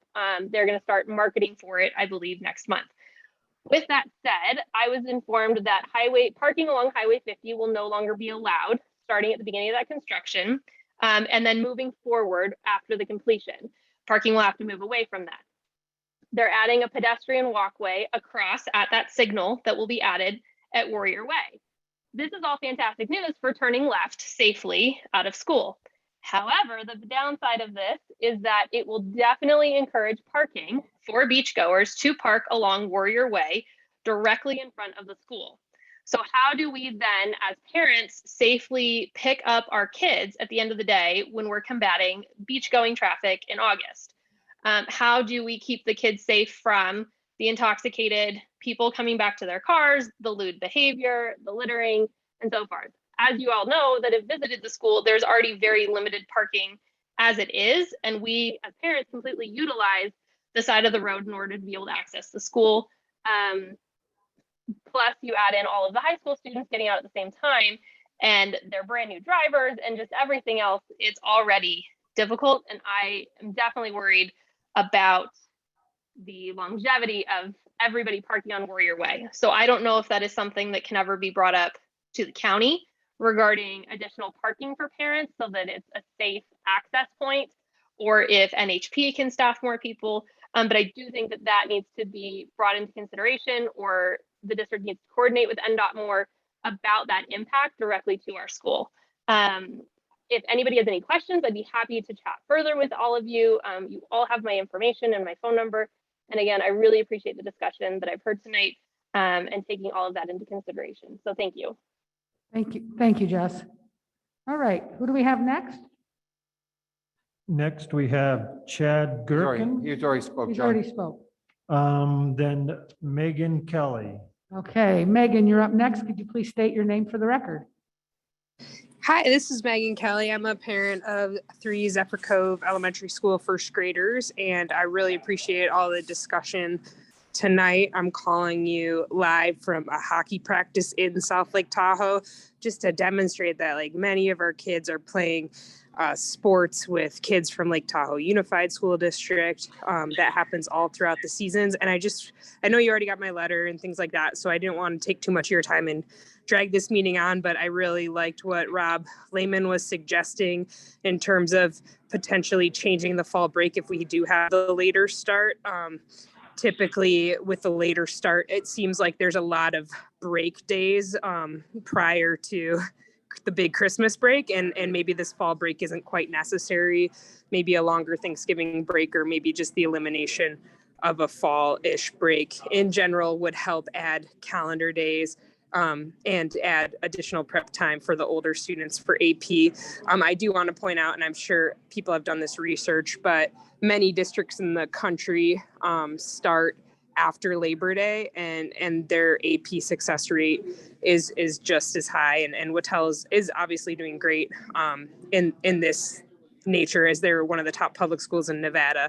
But many large school districts in New York City, I think Michigan, Dade County, Florida, they start after Labor Day. So I don't think it's as big of an issue it is, but if there is concern, there is ways to alleviate that. And again, I just want to say I appreciate all your time and efforts. I know this is a lot of time, but I know as a person who's been coming to board meetings now for 4 years or so, it does get frustrating to rehash the same topic over and over. So hopefully we can realize some stability in the district and try to stick with a similar schedule so that our kids have stability, because the last few years have been pretty unstable, and that our teachers, staff, and everybody else has stability too. Thanks again. Thank you, Megan. Is anybody else? Nope. That's it. All righty. So we have a motion on the floor, and any other comment from the board? If not, we'll take a vote. Okay, all those in favor? Aye. Anyone opposed?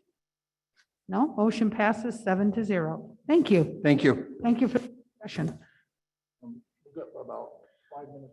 So President Gilkerson, Ms. Holly Coleman is amongst us. Can I introduce her? Please, we have 5 minutes before public comment. Thank you. I don't know where she's sitting, but Holly, there you are, right there. Okay, you can stand right there. We can't. Ms. Coleman is in her second year as the media specialist at Douglas High School. Prior to stepping into this new role, Holly served in the same capacity at Carson Valley Middle School and within the Carson City School District. DCSD firmly believes the media center should be a grand central station of any school campus. Ms. Coleman's dream was to innovate and reinvent the media center at Douglas High School to its greatest potential. Through her strong work ethic and drive to continually improve and grow professionally, she is well on her way to achieving her dream. Douglas County School District values Ms. Coleman's drive and thirst for new knowledge and her desire to be on the cutting edge of what's current in public education. As a Google certified educator, Holly advocates for technology integration in education, and she is highly adept at managing resources and troubleshooting issues that arise at Douglas High School and across our school district for that matter. Ms. Coleman has developed and implemented innovative professional growth for staff within DCSD and across the state that provides training, support, and coaching in all areas of library administration. As a member of the several professional organizations, Holly is able to connect with colleagues and resources to help stay current in the field. Her day-to-day work and the success of her program truly reflect Holly's belief that a high school media center should be a vibrant, collaborative, and innovative learning environment. The library space at Douglas High School is welcoming, user-friendly, and flexible to allow for the most effective use of space and open access. Even more importantly, the media center is once again the place to be at Douglas High. Holly's vision, creativity, and enthusiasm have certainly made a difference and ensured the highest level of services to Douglas High School students, staff, and the school community. For all these reasons, I'm excited to announce that Holly Coleman has been selected as a recipient of the Nevada Association of School Boards District Employee Making a Difference Award. Congratulations, Holly.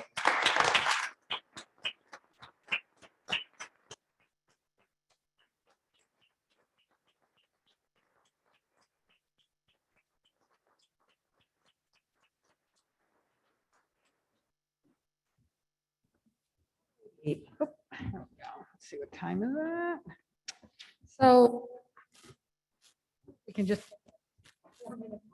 real quick, and then we'll come back for public comment at 5:30, okay?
and this is for anything that is not on the agenda.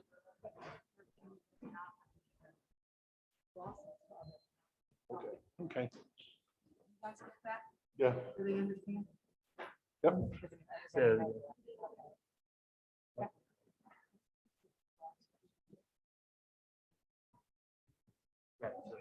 Yes. All righty. Thank you for your patience. We're going to go ahead and open up public comment right now because we do this at 5:30. And the first person, and we'll go back and forth. If we have people online, that we'll do a few and then. Oh. Yes. Oh, let me clarify that. Thank you, Trustee Lehman. So public comment, you're invited to come up and talk on topics that are not specifically addressed elsewhere in the agenda. I have a sign-up sheet, and yes, you can tell us your name when you come up and the topic you wish to speak about. You will be limited to 3 minutes. Trustee Chichester will have his little cards, and yellow means how long? 2.5 minutes. 2.5. 2.5 minutes for the yellow card, 3 minutes. Please conclude your remarks. So when you see the red, you know, we'll let you finish your comment though. And then let's see. Yeah, so that's basically what it is, okay? I think most of you are familiar with this. We are going to go ahead and start with Debbie Silva. Is Debbie here? Oh, there you are. Thank you. I need to ask a procedural question. Sure. Some of us are here, obviously, to speak on item number 14. Yes. And I signed up in public comments because I wanted to make sure I spoke at the appropriate time. Yes. So should I speak now or should I Yes. wait? Okay. And thank then- you for your question, because that's a great question. No. And there are others who haven't signed the public comment because I was told when the item 14 came up, they would be called to speak. Well, Just procedural. Yeah, no, it's a great question. Okay. So I was just saying this to our board, is how this will work is because item 14 is the process that we're going to hopefully come to this evening of our critical race theory. It could be just for discussion, or it could be for possible action. And I checked with with legal, and she said that, no, this would be the time if you want to speak about anything not on the agenda, and critical race is not on our agenda this evening as far as an item, right? Is that correct? So then procedurally, do we need to allow others to have an opportunity to sign up? Absolutely. Okay. Absolutely. And is there another sign-up sheet up there? Okay, so they can, while you're speaking, if they want to quietly walk up, they're more than welcome to come up and sign up. Okay? And thank you again. That really helps clarify for everyone. It was a great question, Debbie. And you'll watch Ross for your time. Okay. Hi, my name is Debbie Silva. I'm a resident here in Minden and own a home there. I am one of those people who does not have children currently in the school district, but I have neighbors on both sides of me who have children in the school district, and I talk with the parents and the children often. And I'm also familiar with several of the teachers at the school. I'm here in support of the teachers, students, the school board, and administrators of Douglas County. As I understand it, critical race theory is not taught here in Douglas County, but history, social studies, civics are all part of the curriculum. Considering Veterans Day is on Thursday, there will be lessons and discussions about the wars our nation has participated in and the soldiers and veterans who fought them.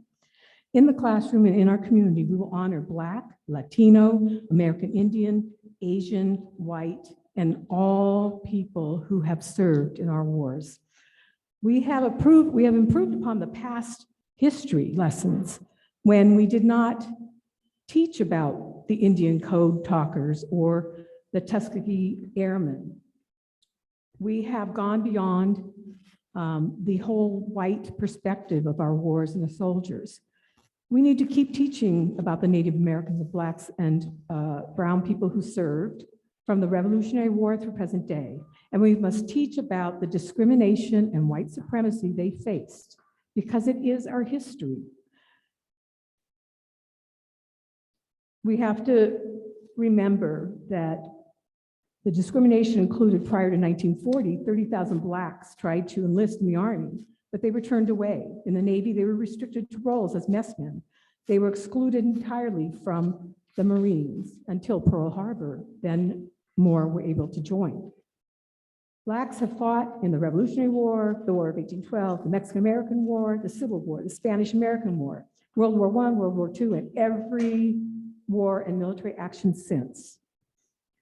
But there was, and there still is, deep-seated discrimination and racism in the military, and when they return home, we must honor all veterans, by teaching the truth in our schools so that we do not repeat the past. White guilt serves no purpose, and I don't think you're teaching white guilt. Knowledge is power.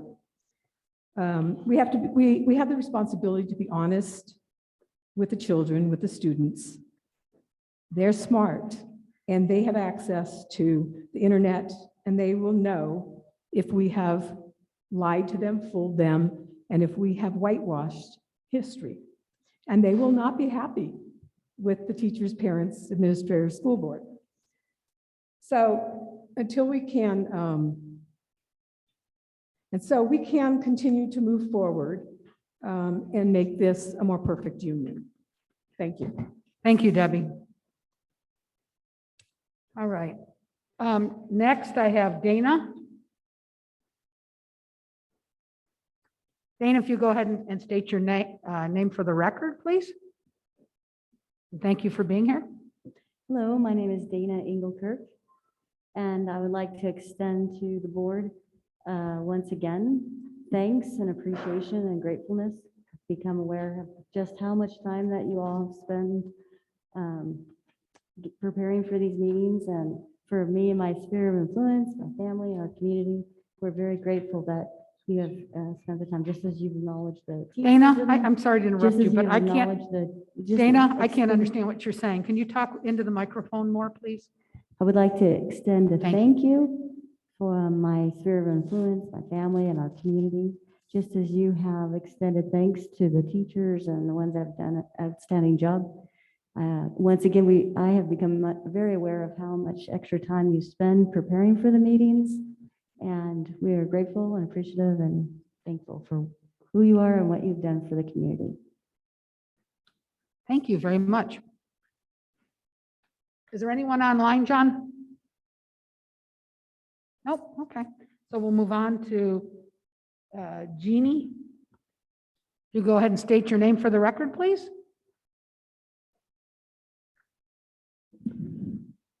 For the record, Jeannie Shizuru, I want to comment about something that the lady said a couple minutes ago about expanding the history that's being taught about minorities, and having had parents, grandparents, aunts and uncles and cousins that were interned in the Japanese American camps during World War II, and then going to school in the 1960s, I just really want to attest that that history was absolutely taught in our schools and not in a complimentary way for America. So if there are other subjects like about American Indians that she was referring to, that's fine. But I want to be on the record that teaching a full and honest history is not a new thing in America. I've had people who don't like us protesting anti-CRT saying, well, don't you want us to teach about slavery?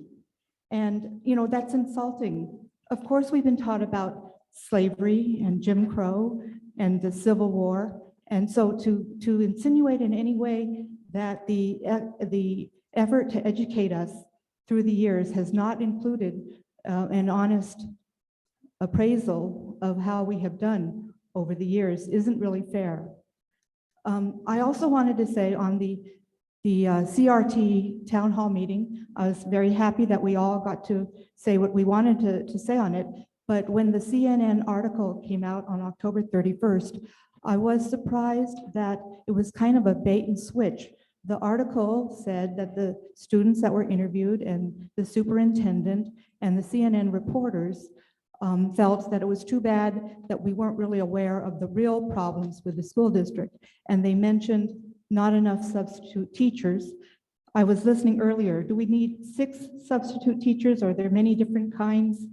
And so we need actually more than 6 in our school district, because that's what you had mentioned earlier, and also the students and the superintendent mentioned that the emotional strain of divisiveness, of mask protests, of coronavirus was a really big, significant problem for these students, and balancing athletics and school and work was also a really big problem. So not to diminish the discussion that we had on CRT, I just want to speak for the citizens of this valley. If there are more significant problems like that, then I think that we would like to join with the school's effort to help the students get more substitute teachers and deal with their emotional difficulties. Thank you. Thank you, Jeannie. Next, I have David. See? Is it see? Thank you for being here. If you could state your name for the record, sir. Yes, David Seat. Board members, thanks for hearing this. There are many hundreds of thousands, if not millions, of American workers, service members, police, firefighters, nurses, and doctors who are choosing freedom over the tyranny of the death shot mandate. Their choice of freedom will result in the loss of their jobs and inflict an incalculable financial hardship upon them. The FDA has approved this emergency use authorization experimental death shot for children between the ages of 5 to 11 years old. Numerous studies have determined that children are statistically at a near zero rate of contraction and transmission of this Chinese Communist Party bioweapon. Numerous studies have also determined that the serious side effects of this jab on children outweigh any benefit that may be gained.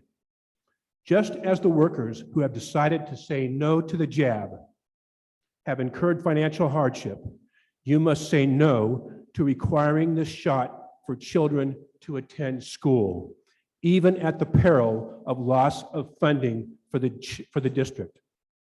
The children are more important than the dollars. Hear these words from Luke 17, as Jesus, our Lord and Savior, spoke them regarding children.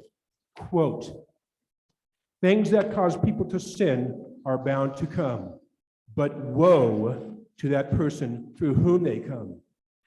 It would be better for him to be thrown into the sea with a millstone tied around his neck than for him to cause one of these little ones to sin. So watch yourselves." End quote. We will all be judged by the Almighty on our time on this earth. Be courageous, not a coward. Thank you. Thank you, David. Next, I have Ms. Starrett. Thank you for being here. If you could go ahead and state your name for the record, please. Yeah. Virginia Starrett. Thank you. The mainstream media deny critical race theory, or CRT, is being taught in schools. Parents and residents of Douglas County who don't want our schools to be politicized find ourselves fighting against a similar mantra. I can easily agree that critical race theory, as it came to be some decades ago, isn't being taught in our schools. But CRT, in the anti-racism and pro-social justice form it has now taken on, is. And it sneaks in through SEL under the label diversity, equity, and inclusion. Scrape off the veneer from these fine-sounding concepts, and you will discover CRT-inspired ideas lurking underneath. One might think diversity would mean welcoming differences. Wrong. Now, diversity means throwing out color blindness and noting a person's race as most important. Textbooks and assignments primarily focus on non-white people, activities, culture, and issues. History is reinterpreted around the idea that America has been a bad actor in the world from its inception, particularly concerning race. Equity used to mean the quality of being fair and impartial. It now refers to a new version of fairness and justice that mandates adjustments for people of color and demands equal results, not equal opportunities. Equity rears its CRT head by eliminating meritocracy and proven standards and practices and even math in its entirety by labeling them as white supremacy. The grading scale is lowered and gifted and talented programs are shut down. Individual accomplishment takes a back seat to group efforts. Lastly, inclusion, which formerly meant ensuring no one was marginalized, now means that to be accepted, students must embrace the morals and values held by progressives, such as abortion is healthcare, there are more than two genders, and feelings override common sense. Inclusion includes the notion that subjective experience is of equal importance in gaining knowledge and imparting knowledge as the process of studying and learning established facts. Social emotional learning, which this district has adopted, is all about diversity, equity, and inclusion, or DEI. Under the banner of SEL, surveys and other tools that provide accountability for the school's success at DEI by supplying data for analyzation, probe into students' sexual identities, sexual habits, family beliefs, behavioral problems, and much more. Virtually unknown entities then assess if the student has sufficient grit, aptitude, and progressive values to be considered an emotionally well individual suited for this or that career or vocation. Common Core was used as a way of getting universal data gathering into schools, and SEL rode on the back of the Common Core Trojan horse. The second rider on that horse was CRT. I just have one more statement. As long as the standards and curriculum in Douglas. We just can't let people go longer than 3 minutes. I'm sorry. It wouldn't be fair to other people. Sorry. Thank you. Thank you for your comments. Next, we have Amanda.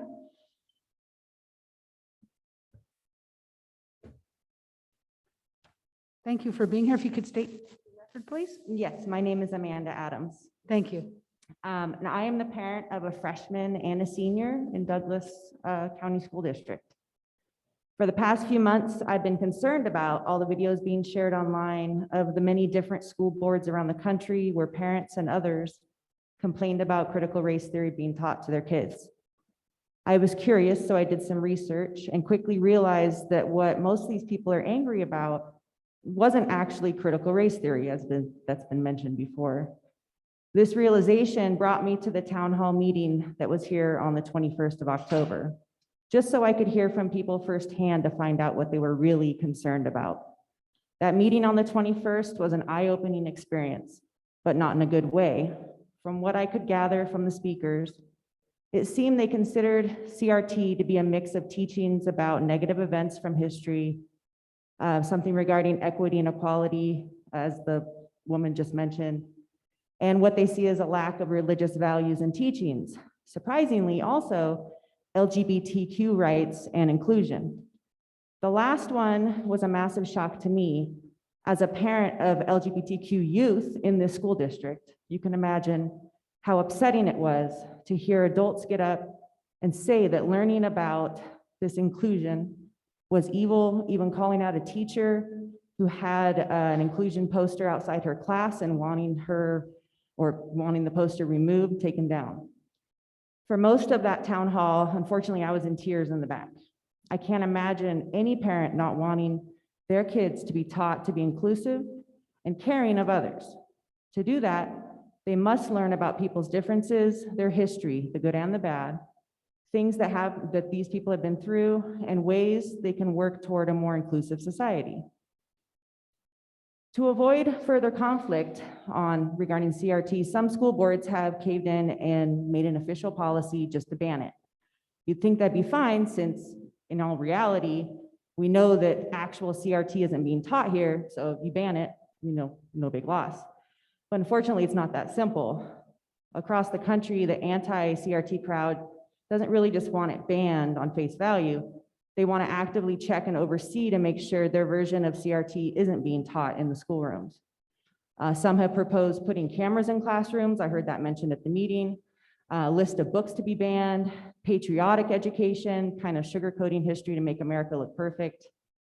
While I don't know of a way to make it go away, I do know that nothing good can come from giving in to all these demands.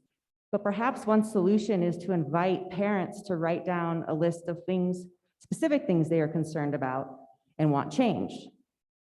This would help to get to the root of their concerns and potentially come up with real world solutions. Maybe going point by point with them will help, but unlike the meetings last month, make sure only parents who have children in our school district are involved. Thank you for your, thank you, Amanda. Next, we have Adam. If you could go ahead and state your name for the record, please.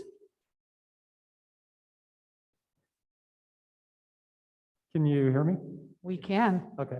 My name's Adam Lazier. I taught U.S. history and world history at Fiscary High School in the 200 wing for 22 years.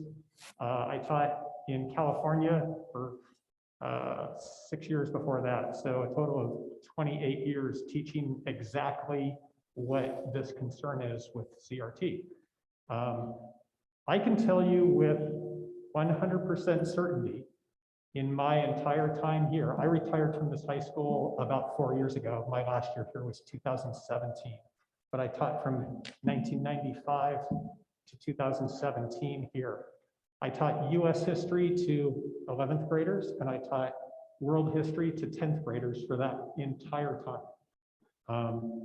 I can honestly say that CRT, I had never heard that term in any context whatsoever in my entire life until 1 year ago when it was brought up by Fox News. It was basically a non-issue because it was never discussed anywhere in any context. And I'm a fairly well-educated person who has a master's degree. So all of my college courses in any department meeting, it was never brought up. What I'm hearing with, I had to look it up when I first heard about it, and I found out, oh, this goes back to, you know, a kind of a strange theory from, you know, back in the 1970s, basically the late 1970s. And the interesting thing is that when I really look at what the concerns are, it seems like to me that there's a concerted effort to try to relabel multiculturalism that's taught across this country and has been taught across this country for my entire career, to relabel multiculturalism CRT and then say it's bad and we need to ban it. And so I'm really concerned. I'm here because I'm concerned with the anti-CRT movement putting fear in teachers, putting fear in district personnel, and having them second guess themselves as far as how they're teaching multicultural ideas. And I think that's a danger that I'm seeing. I would like to use my last 30 seconds to support Mr. Lewis, because I know that was part of the stuff that was maybe on the agenda and that kind of thing. And I can honestly say, working under this man for many, many years here, you couldn't have a better superintendent. Thank you. Thank you, Adam. Next, I have Ed Andrews. If you could come up, please. Mr. Andrews, and go ahead and once again, even though I've said your name, if you could state it again for the record.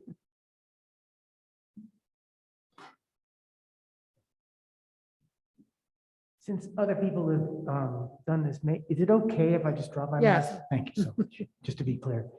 Oh, I'm sorry.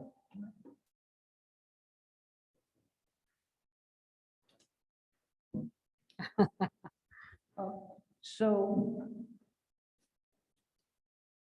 I echo the sentiments, the arguments that several of the previous speakers have made, particularly on the point that CRT has not been taught in the school district as far as anybody can tell, and isn't being taught now.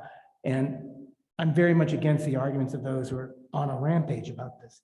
But I would like to focus my comments on image, on the image of Douglas County. As you know, on October 31st, CNN ran a very detailed story events here. It was not flattering. It was basically making Douglas County a poster child for unhinged, uninformed protests about critical race theory. Why was Minden selected by CNN? They sent people here, cameras, it was not a small thing. Why? Because we were already on the national radar for racially problematic behavior. In July 2020, our sheriff made national news by threatening to not respond to 911 requests from the library because its board was considering a statement that voiced support for Black Lives Matter. In August 2020, by the way, that story was picked up in the Washington Post, ABC, and other publications. Same thing, a few weeks later, when we had a melee in Minden over Black Lives Matter, and hundreds, almost 1,000 very angry counter-protesters went after about 24 Black Lives Matter supporters. It was really awful. Then in May of this year, and subsequently, we had a series of reports, US News and World Report, ABC, NPR, The Guardian, on the sundown siren controversy. So, do we really want to bring this upon ourselves? I would say no. And I would conclude by saying, we are being conned. The whole county is being conned about this issue. It is a false issue. And we are creating an own goal. We're self-owning ourselves by falling into the trap of this ridiculous debate. Thank you. Thank you, Ed.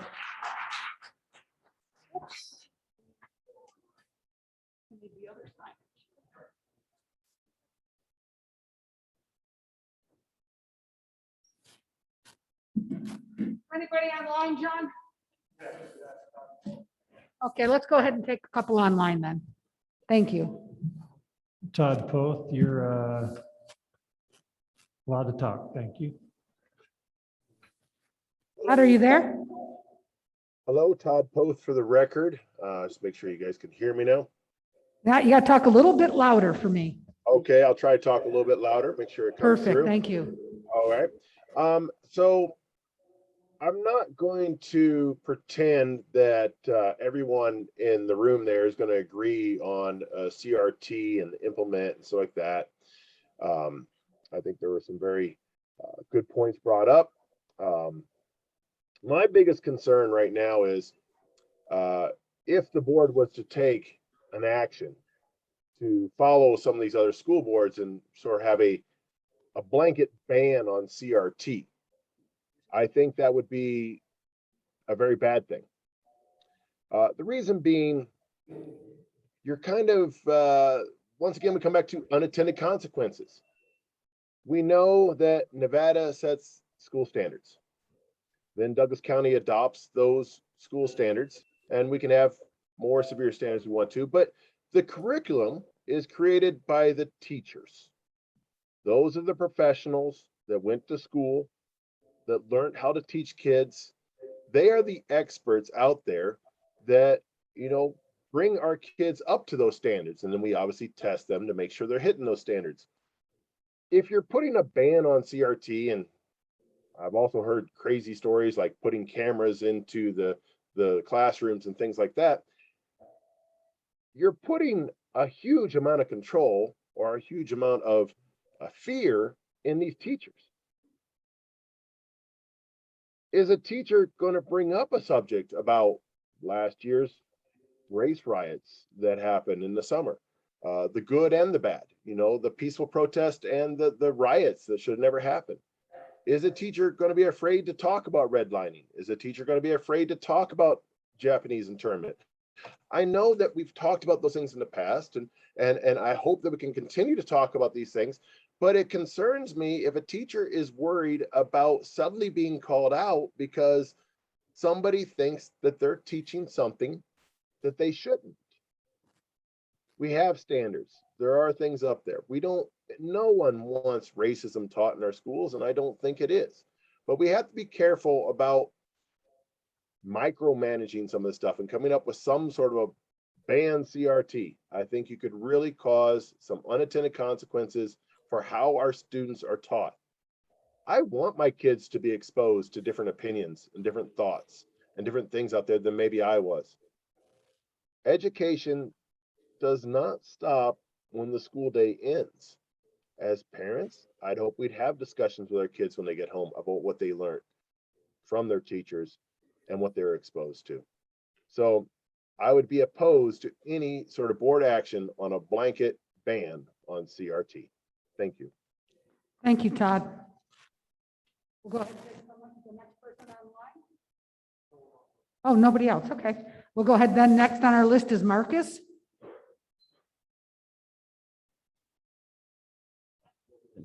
Gilkerson? Yes. Marcus is one of the coaches of our 3A golf champions. Woo! Good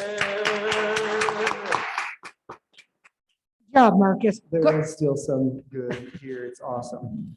This is actually a great place. I'm Marcus Zinke. Thank you for having us.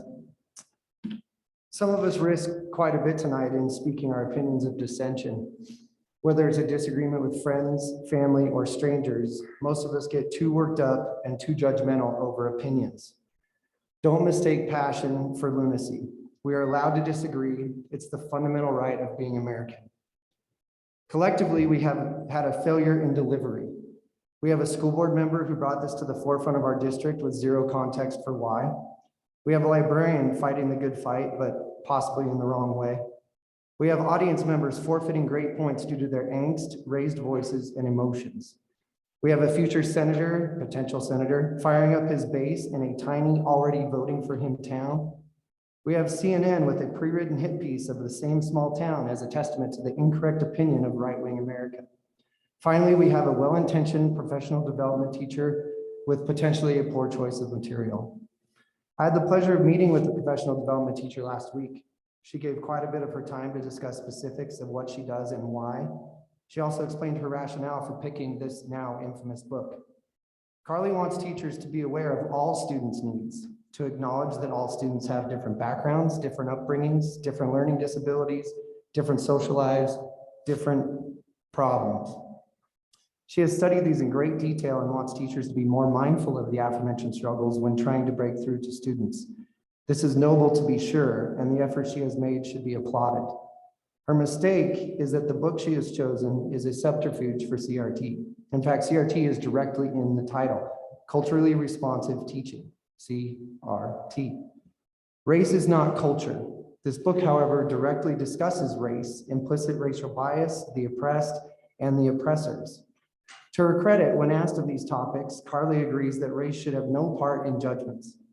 Her reason for choosing this book, she explained, is that the rest of the book is about the science and studies that directly relate to breaking through to students. Does this outweigh the not so subtle racial jabs and negative connotation of white people the book clearly states?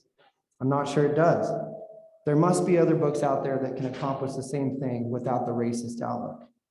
To state that people of color need additional help just because of said color is patronizing and condescending.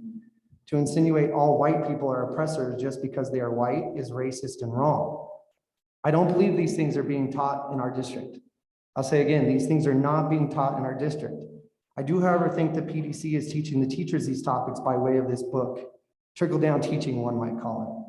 So what do? It's easy. Stop calling it CRT. Let's agree that no one race is inherently racist. White people are not oppressors, and people of color are not inherently oppressed.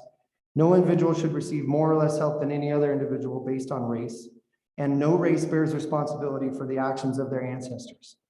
I think we can all agree with these provisions, and by agreeing, stop dividing people by race. Thank you. Thank you, Marcus. Next, I have Marie. Thank you, Marie, for being here. If you could go ahead and state your name, please. Marie Bledsoe. I'm the treasurer for the Douglas County Democratic Central Committee, and I'm going to be reading a letter for our chairperson, Donna Widener, who could not be here tonight. Dear Douglas County School Board members, this letter is from the Executive Committee for the Douglas County Democratic Central Committee. On October 31st, 2021, CNN produced a news story featuring Douglas County, Nevada, titled, quote, "Discussions of Critical Race Theory, COVID-19 Rules Whip Up School Board Meetings to the Dismay of Students," end quote. We encourage everyone to watch this story and read the associated article. We stand in support of the State of Nevada Department of Education, Northern Nevada Council for the Social Studies, the Multicultural Education Task Force, and the Nevada Center for Civic Engagement. We stand in support of the Douglas County School Board, who collectively and openly make education decisions for our students. We stand in support of the teachers and administrators who work tirelessly to follow through on the Senate and board's decisions and educate our students under excessively stressful conditions.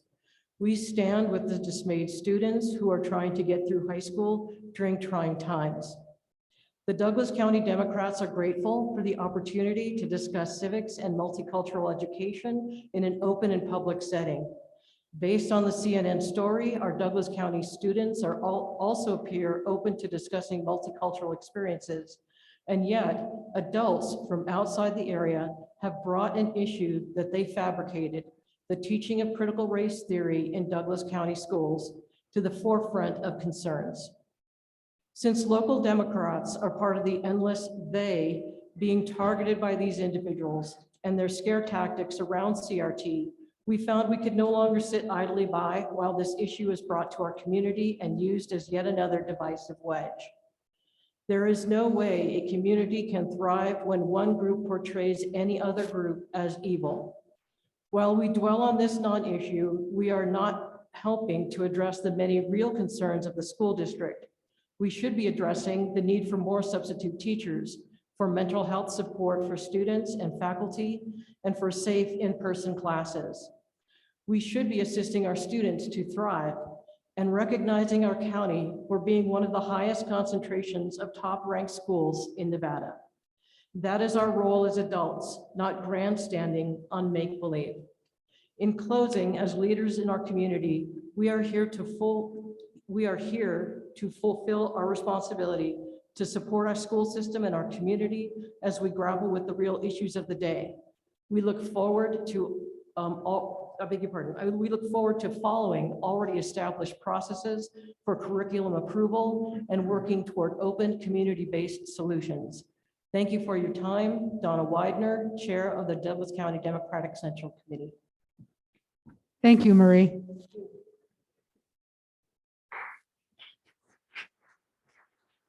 Next, we have Paul. Thank you for being here, and please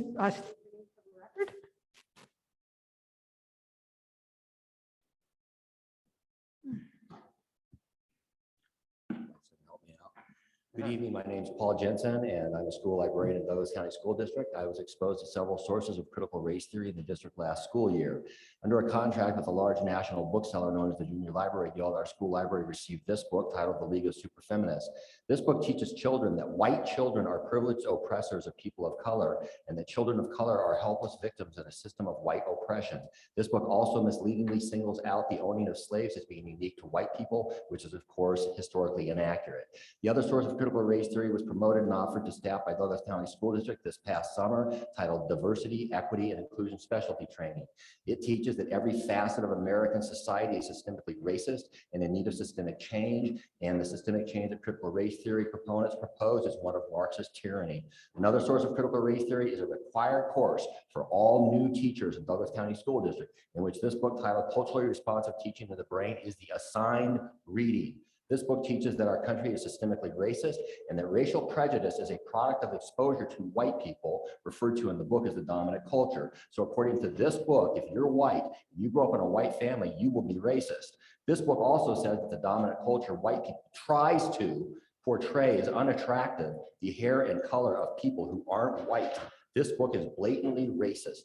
I felt that the Douglas County School District community had a right to know about the infiltration of critical race theory in the district, so I made and publicly released a video which can be watched online at this address. I have recently received 2 letters from district leadership which attack me and attempt to discredit my video I made via a misapplication of facts and/or statements which are false.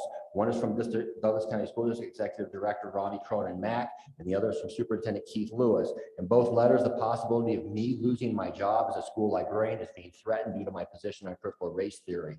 There are a number of people working in the school district who have approached me who I didn't even know and thanked me for my efforts and have made it clear that they would speak out too, but they are afraid of losing their jobs. This is a fear of speaking out is the direct result of the far left cancel culture that we live in and that I am now experiencing. Executive Director Rami Cronin Mack and Superintendent Keith Lewis, in response to your letters, I have a very distant great-grandfather who fought in the Civil War in an effort to end institutionalized racism in our country. Of those fighting alongside him, nearly 400,000 died. Compared to that, me being fired would be a very small sacrifice for my efforts to keep institutionalized racism from raising its hideous head in our country again, and I would wear that sacrifice as a badge of honor. Thank you. Thank you. Okay. Our list is for being here. And if you could go ahead and state your name for the record, please. Sure. Good evening, members of the board, and thank you for having me. My name is Cynthia Mohuden, and I am a resident of Douglas County. I'm here as a concerned and confused community member. I saw the CNN segment on the town hall a couple of weeks ago, and I was blown away by the level of opposition to critical race theory when it's not even taught here in Douglas County schools. What is this about? I had to know more. I pulled the minutes from the town halls that were held in October on the issues, and I noticed that first town hall, 3 questions were proposed, I believe, by the board. When you hear CRT, what comes to mind? What do you think CRT is and how would you define it? Do you have specific examples of where CRT is being taught in Douglas County schools? These are great questions. I thought they were fantastic, and I think the board is doing a good job. However, the minutes do not reflect any answers to these questions. And I believe the community deserves clear answers to them. And I really want to know, what is my county school board doing with this? I am genuinely confused. It's clear from the CNN reporting and the minutes that many people came to the meetings to oppose critical race theory. My question is why? And how can one support or oppose something so vehemently when it's not even clear what it is? From my perspective, the opposition is rooted in white supremacy. These meetings and discussions are not designed with the needs of the students in mind. The students that were interviewed by CNN did a great job of highlighting what their needs really are and why the CRT discussion is merely a distraction from their actual educational needs. And as a parent myself, I was very impressed with those students, but also concerned. Adam Laxalt, who lives in Reno, used the last meeting as a campaign appearance. Again, I have to ask, why? Why is he coming to our tiny little community to a town hall meeting to oppose CRT? Again, the only answer I can come up with is race baiting. Whiteness has always been a political issue that manifests itself in many ways. Critical race theory is just the latest interchangeable placeholder that summons white fear to win elections. Nevada is a battleground state, and this is a conservative part of the state with a low population of people of color. Republicans on a national level have taken critical race theory, which initially came out of a law school curriculum, in order to discuss and explore systematic racism within legal systems, which clearly is not a curriculum that's appropriate for middle and elementary and high school children. So what I want to know is, does the proposed ban of critical race theory mean that teachers could no longer teach about history of slavery and the Civil War, segregation and the Civil Rights Movement? Are we supposed to can we not tell the stories of Martin Luther King, John Lewis, Harriet Tubman, Booker T. Washington, or Cesar Chavez, just to name a few? Are we not allowed to say that George Washington was a slave owner? If you ban critical race theory, can we teach students about Brown versus Board of Education and the subsequent integration of schools in the segregated South and busing in other parts of the country? These moments are snapshots of the intersection of racism, the law, and the education system. I just want to close by saying I've heard CRT described as cancel culture, but it appears to me that the opponents of CRT want to cancel the sharing of experience. Sorry, I have to stop you. Thank you. Pardon me? No, you can't. I'm sorry, but you can finish your comments if you'd like to sign up. I'm sorry, we have to keep it fair. That's why. I hate to do that. That's the worst part. Thank you, Cynthia, thank you very much for your comments. Yes. All right. So that closes public comment unless I missed anybody or if there's anybody else online.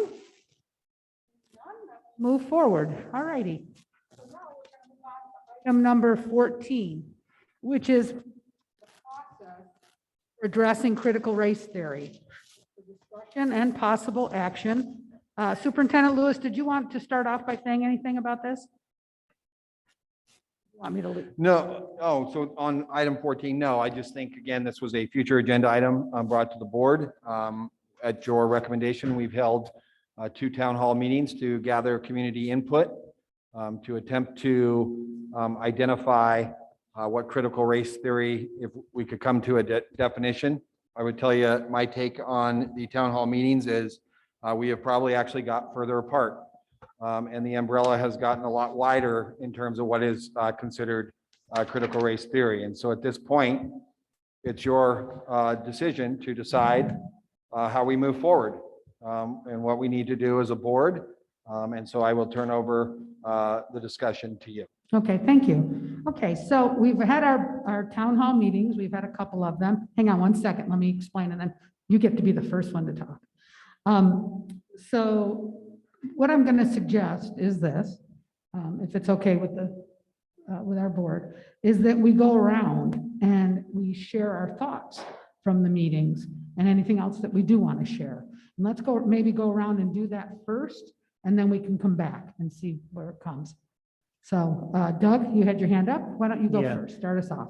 Okay, well, being as how I'm the one that brought this before the board, I just had a statement here, but I also had a concern is that I was under the impression that this was for discussion and possible action. And I had told some people that in a case like that, when a motion is made, that's when they do public comment. And now I'm seeing that it's not for possible action. No, it is. It's for Okay, possible action. so when we make a motion, then is there public comment again? Or? Yes. There would be an opportunity to speak again, yes. Okay. Yep. All right, so basically, I would like to state again my reason for bringing CRT before the board. I was told when I became a board member, which was just last January, that we are to look at the district from an altitude of 30,000 feet, get a broad picture of what's happening and advise accordingly. Then Keith would take our direction and bring forward policies to bring our vision to fruition. With CRT, I've heard some people saying it is a waste of time or it is not in our district. Some would have us believe that CRT doesn't exist or is only a theoretically discussed issue at the university level, or that opponents of CRT don't want our history taught. And I have some, just a quotation to talk about that. Basically, across the political spectrum, we failed to separate the premise of critical race theory from its conclusion. Its premise that American history includes slavery and other injustices, and that we should examine and learn from that history is undeniable. Of course we teach history. Of course we teach the bad with the good. But this revolutionary concept that America was founded on and defined by racism, and that our founding principles and our Constitution and our way of life should be overthrown does not rightly, much less necessarily follow. So that's the first thing, is that there's no reason we're not teaching about Brown versus education or the Civil War or whatever, Harriet Tubman. Those things should all be taught, and there should be no fear of that. But from 30,000 feet, as I look out across the land, I see a distinct threat to our American values. Equality is an American value. Equity is not equality. Indeed, equity, the principle proclaimed in the Declaration of Independence, defended in the Civil War, codified in the laws with the 14th and 15th Amendments, Civil Rights Act, the Voting Rights Act, is explicitly rejected by critical race theorists. To them, equality represents mere non-discrimination and provides camouflage for white supremacy, patriarchy, and oppression. In contrast to equality, equity, as defined and promoted by critical race theorists is little more than reformulated Marxism. In the name of equity, UCLA law professor and critical race theorist Cheryl Harris has proposed suspending private property rights, seizing land and wealth, and redistributing them along racial lines. And I could go on, but I won't.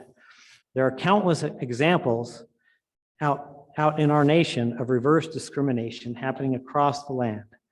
I propose legislation be brought forward similar to what was adopted in Lyon County, and specifically the main issues that I wanted to address, and I think everybody can agree on, are in section 3. I think the board has all seen this.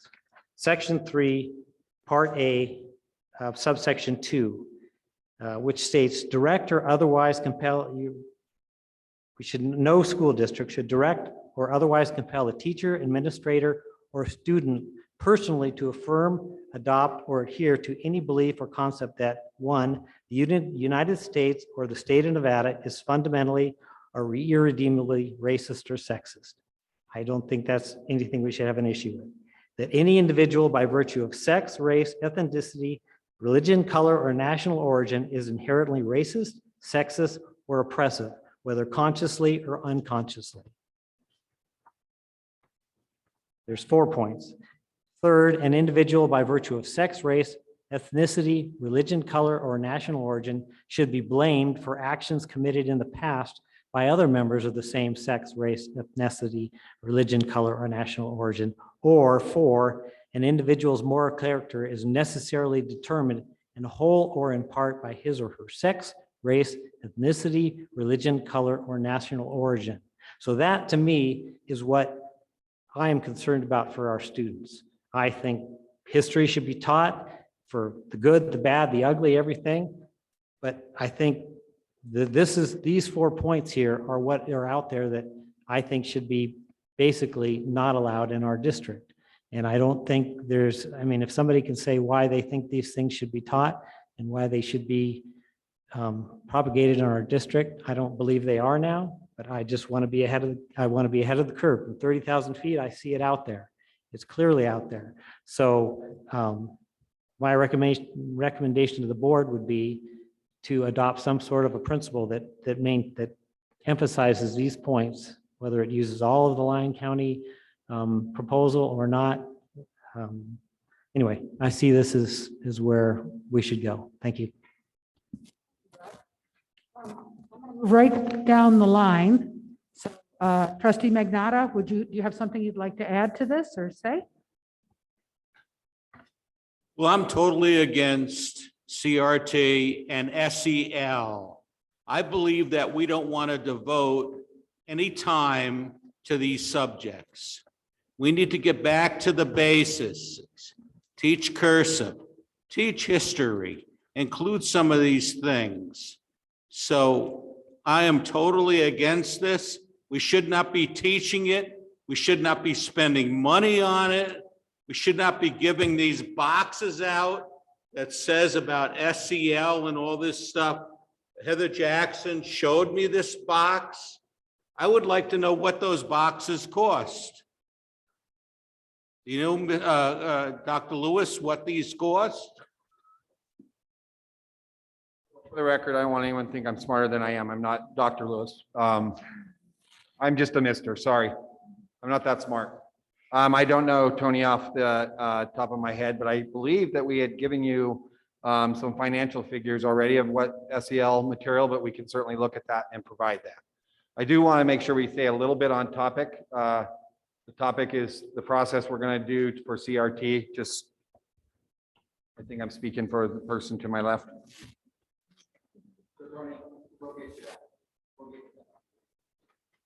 Hear me? We'll get you that. Okay, thank you. All right, thank you, Trustee McNaughton. Trustee Lehman? It's been an interesting process, this whole thing. At times, I think we've got off course on our process. I don't think our town halls taught us what we were hoping to be taught or resolved what we were hoping to get resolved. But I think it did teach us some things. Number one, this is not really a parent issue. We had a handful of parents talk. but we mostly had people that weren't parents of students and people from outside of our community. Why, of our 5,000 plus students, 3,000 plus families, don't we have more parents here if this is a problem? It's because I don't think it is a problem. I agree with Tony to some degree that we need to make sure that we teach what's important. And Tony, I will say that in the world of computers and coding, cursive's not important. Coding is, math is, STEM is, and we're doing those things. I don't know if you've sat through an expulsion hearing yet, where an underprivileged kid has come in, or any kid for that matter, who hasn't been taught at home what's right and what's wrong. Traditionally, maybe schools didn't do that, but I think maybe they did. I mean, I was looking through our board policies today, and we actually have a board policy on corporal punishment. Anybody know that? Yeah.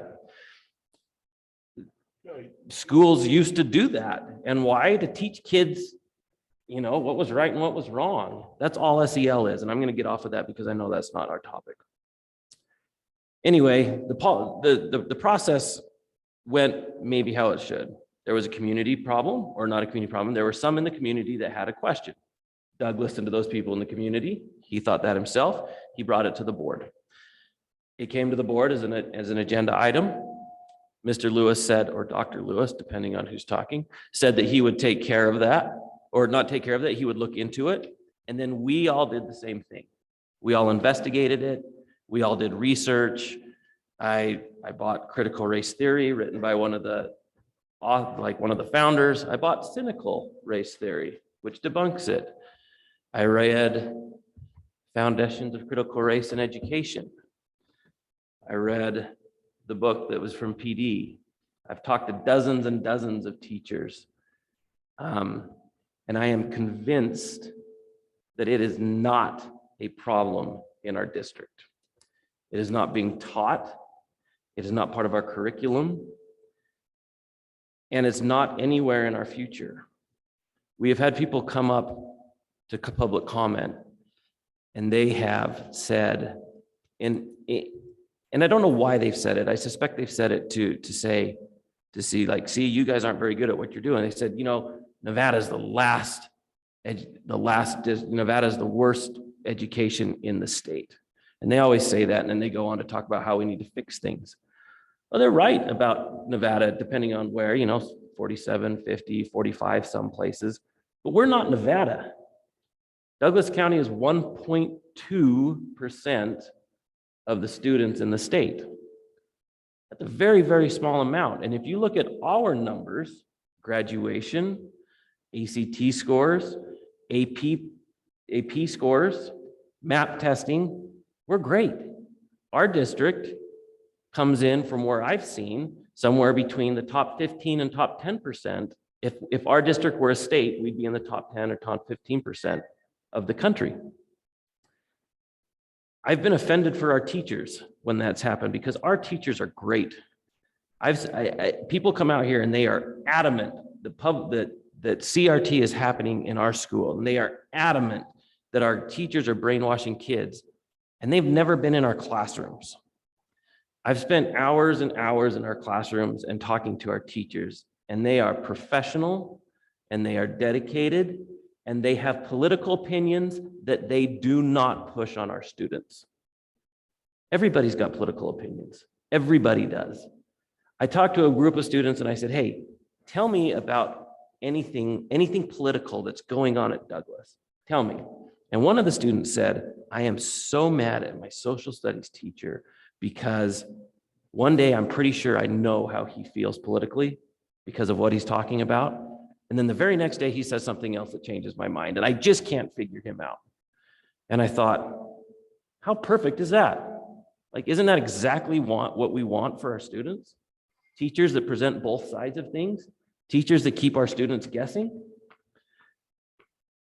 What's funny is that while CRT is not being taught as a curriculum in our classes, this whole process has pushed it into our classrooms. What are students asking their teachers right now? They're asking about CRT. Why? Because it's a problem, because it's an issue here in our board meetings.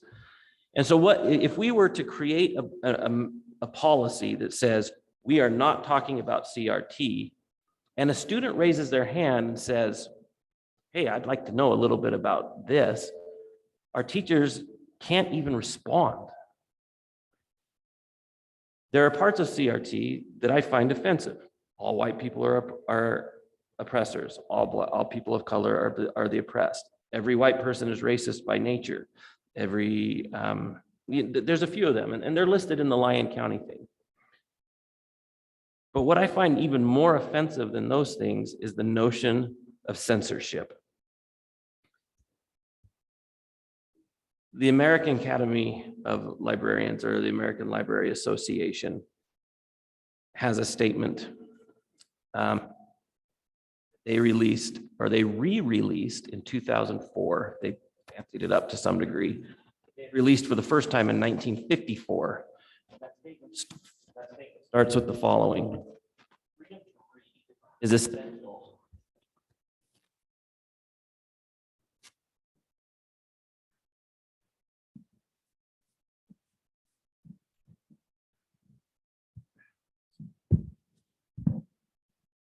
The freedom to read is essential to our democracy. It is continuously under attack. Private groups and public authorities in various parts of the country are working to remove or limit access to reading materials, to censor content in schools, to label controversial views, to distribute lists of objectionable books or authors, and to purge libraries. I understand that libraries and schools are different, but the principle is the same. As I look back through history and I see the different groups, different politicians, different societies that have censored material, I don't want to be among that group. I agree wholeheartedly that we should not be teaching our kids to feel guilty for things in the past. I wholeheartedly agree with that. I wholeheartedly agree that you shouldn't label any race something just because of their race. White people are oppressors, black people are oppressed. I agree wholeheartedly in those things. But I also agree that those things need to be discussed. And if we ban CRT, they can't even be discussed. So I am open, while I would prefer to just do nothing about this topic and say, we have looked at it, we appreciate the conversation, and we are moving on because we trust our teachers. And if there's a problem in the future, we'll look at it. While that would be my preferred method to go forward, I would be willing to do something like the Lyon County resolution, so long as it makes clear that those things cannot be taught as truth. They cannot be taught in truth. Critical race theory, after all, is a theory, which is an idea that hasn't been proven. So if we want to say that, hey, CRT, its tenets or whatever, can't be taught as truth, and we can't go into a class and say, hey, you're a white person because of that, blah, blah, that's fine with me. But to say we can't even discuss the topic, I'm not okay with, because I'm not okay with censorship. Thanks. One comment on that. Tony, you're gonna have to wait, okay? Because we have to finish everybody else before you will get another chance to talk, I promise. Go ahead, Ross. I don't believe that we are teaching any form of CRT in our school district. I never have, and I don't. I believe that we do teach some social and emotional learning. And I hate to tell you this, but there are kids out there that are living in cars. They don't have parents. They don't have food. They work, and they come from a home life where mom and dad are both alcoholics or drug addicts. They don't know how to socially, emotionally behave. They don't know how to take responsibility, to get their homework done, to make decisions, because they don't have anybody to show them. And I think that, yeah, it's wrong that the schools have to be the parents, but not every parent. And until you've been to, I've been to probably 50 or 100 expulsion hearings, okay? And you understand why the child is the way they are 99% of the time because of the way the parents are, okay? You just do. So I'm telling you, somebody's got to teach these people how to survive in a society. And I honestly believe that social emotional learning is something that has been given to the school district because everything else, and they have to do it to help these people, help these children survive. Some kids, you don't even know. We live in a rich community, but some kids in this community live a very, very terrible, terrible life. Okay, and we don't see that unless you're in the trenches with them, as the teachers and counselors are every day. So I honest to God don't believe we teach any sort of CRT. I think that I'm with Rob. I honestly believe that if somebody wants to know about it, I don't want to do any sort of censorship, and I won't do it. I mean, like I say, I've only got a year to go. I mean, I'm term limited out anyway, but it doesn't matter. I'm not going to allow that to happen. So that's my opinion. Thank you, Ross. Trustee Kangas? I'm not even going to discuss SEL because there's absolutely no comparison between CRT and SEL. No. So I wrote down some thoughts, and I was hoping everybody would still be here that had been to the town hall meetings.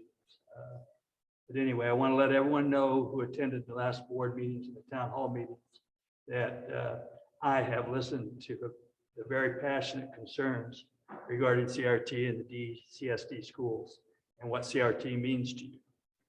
I share some of the same concerns and would not want racism or discrimination taught to our children, much less through the lens of CRT. I believe the historical facts should be taught to DCSD students, the good, the bad, the ugly.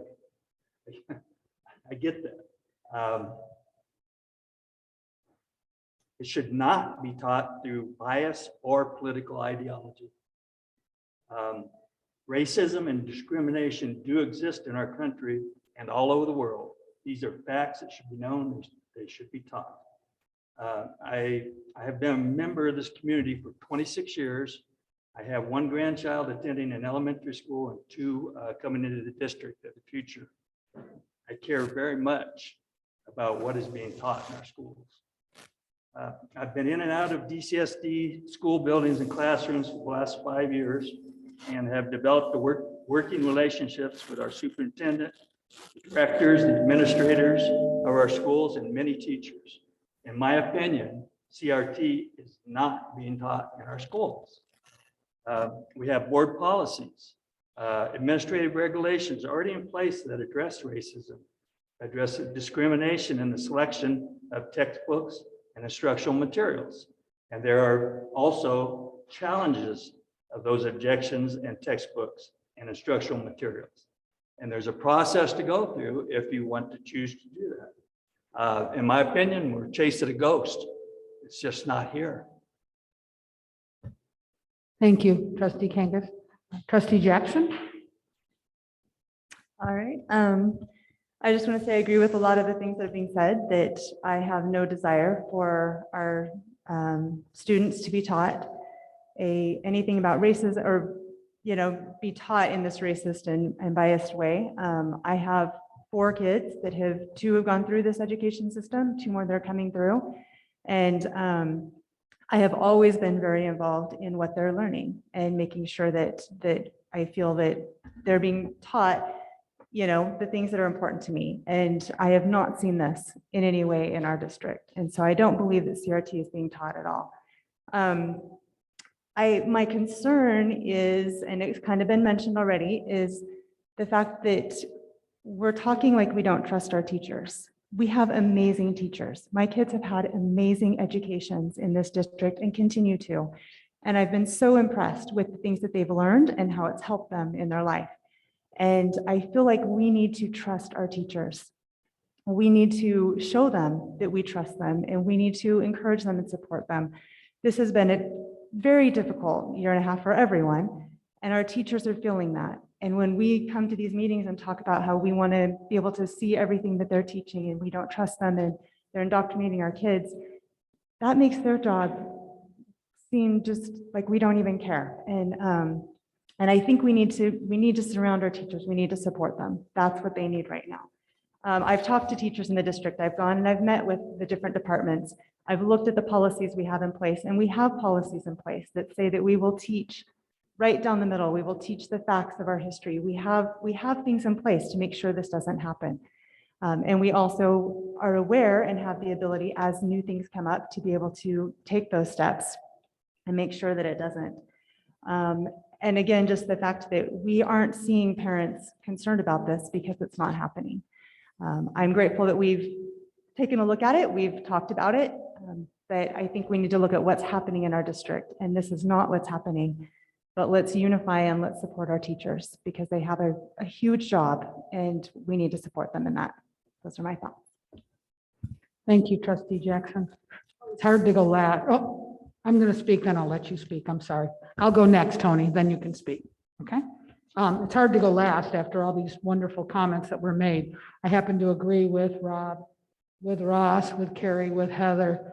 I've been involved in the school district for about 25 years. I've been very, very active. I can say that. I guess kind of my claim to fame is I've been on every PTO, president, every board that's in the school district, whatever. I love our kids. I love our teachers. I love our school district. And what's been happening is really very gut wrenching. What was said about, they're the professionals. Sorry. Whatever. Don't hold it. Okay. Thank you. They're the professionals and we need to treat them like professionals. Sorry. Thanks, Heather. They're professionals, just like many of you are professionals in what you do. And we need to trust them. We have great leadership here, with our superintendent and our directors. And all that we've been doing with this topic is just tearing down and becoming divisive. I'd like to say also that, that yes, our parents have not, it was nice to see some support tonight. I have to say that too, although I do respect both sides. But I feel that, our parents are not the ones that are concerned about the CRT. It really has become nothing but a political issue, in my opinion. And that's where we're coming from. And this is a nonpartisan position that we hold as trustees. And anyone that's on the board needs to leave their politics at the door when they come in to a board meeting. They don't need to be bringing that in. So that's what I'd like to say. I'd like to keep this nonpartisan. I'd like to keep focused what's important with our school, our teachers, not in our community, because it helps our community if our kids are successful. I guess that's really what I want to say. I feel like it's a non-issue as well. So, okay, Tony, I'm going to bring it back to you. Thank you for waiting. Well, I would let everybody know that CRT is not being taught in our schools. So I want to make that of record. It is not being taught for sure. But we do have a class, and I sat through a third grade class of SEL. So I believe that SEL does have some valid points, but I don't think we want to spend the money on a class that teaches SEL and trains the teacher. And I sat through a third grade class and I had nothing wrong with that class, but I don't think it should be taught. Okay, thank you. I wasn't sure if, Rob, did you want to go ahead then? I was looking around.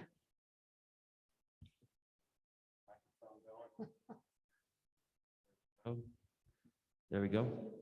So after listening to the board, I would like to make a motion that at this time, the Douglas County School Board has looked at CRT. We don't consider it an issue, and we are putting the topic to rest and moving forward. Okay, motion made. I need a second. Okay, motion made by Trustee Lehman, second by Trustee Chichester. Before we take a vote, we get to hear from our public comment one more time. So anyone that would like to come up and talk, you can just come on up and speak on this issue of CRT. Is there anyone? All right, board, anyone else? Go ahead, Doug. I can see the status or the general consensus of the board as not being interested in pursuing this. My purpose in bringing this before the board is, I'm hoping that people understand that when we say CRT, the things that I'm talking about here are those 4 points that I read. And I'm hoping that that at least brought an awareness to our board, to our community, to our parents, that if they start seeing something like that, then I'm certainly going to bring it up again. And I hope I'll get some support from the board for that. So I will be in support of Rob's motion. Okay, we'll take a vote here in a minute. Rob? Doug, I appreciate that. And I too, it's been a learning experience. I mean, absolutely it's been a learning experience. And I'll be the first to say that if we start seeing some of those things, if we start seeing that, bring it back. You'll have my support to bring it back if we start seeing that. I got babies coming up. Okay. Yeah, I just want to say the same thing, that because we aren't seeing in our district right now, I don't feel that it's an issue, but definitely if we see it coming up, and I'm glad that it was brought to our attention, because when you first said, I want to put CRT on the agenda, I had no idea what it was. And so for us to be able to learn, to open our eyes to it, to be ready and to be aware of it, I think has been very important. And it helps us to know that we can keep our eyes open for what's happening, because I know people have mentioned, well, what's happening in the state, what's going to come through the state and stuff, that our eyes are now aware of it, and we have a say in those things that are coming through the state, that we can jump on that. And so I think it definitely did the purpose, and I agree. I think you're going to see, if we are seeing it, that several of us will be bringing it up, that we are all going to be aware of that. I just wanted to. All right, thank you. Anyone else? Trustee Kangas? I would also like to say I appreciate what you guys have done, what Doug, you have done, and also there's 7 board members here, all with different backgrounds, different opinions, all very passionate about what we may want to work, and we all have a vote, and that's the way this works. And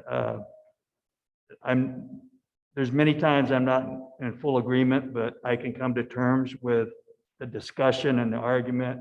I'm not always right. Go figure. But thank you very much. I appreciate you guys being on board. All right. Any other? Yeah.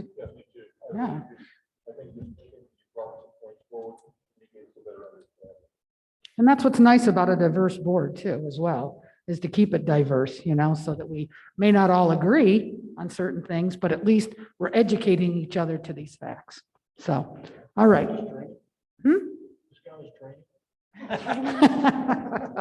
6 hours. All right, let's go. Linda? Yes. I just don't want to sit silently here and not say anything, and it'll be hard because it'll be emotional, but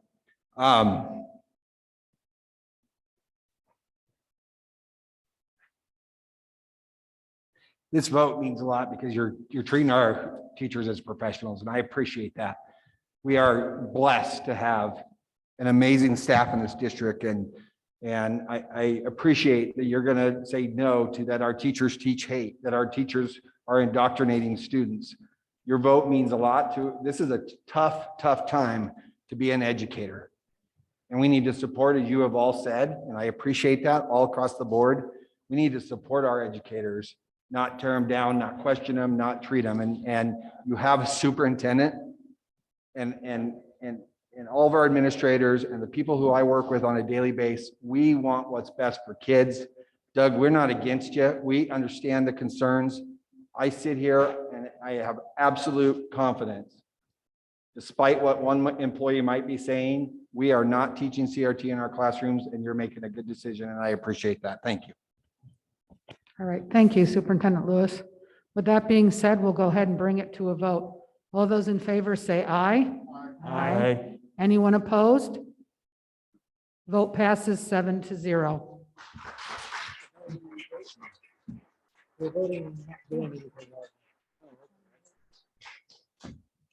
Okay, are we gonna continue, or I guess we have to?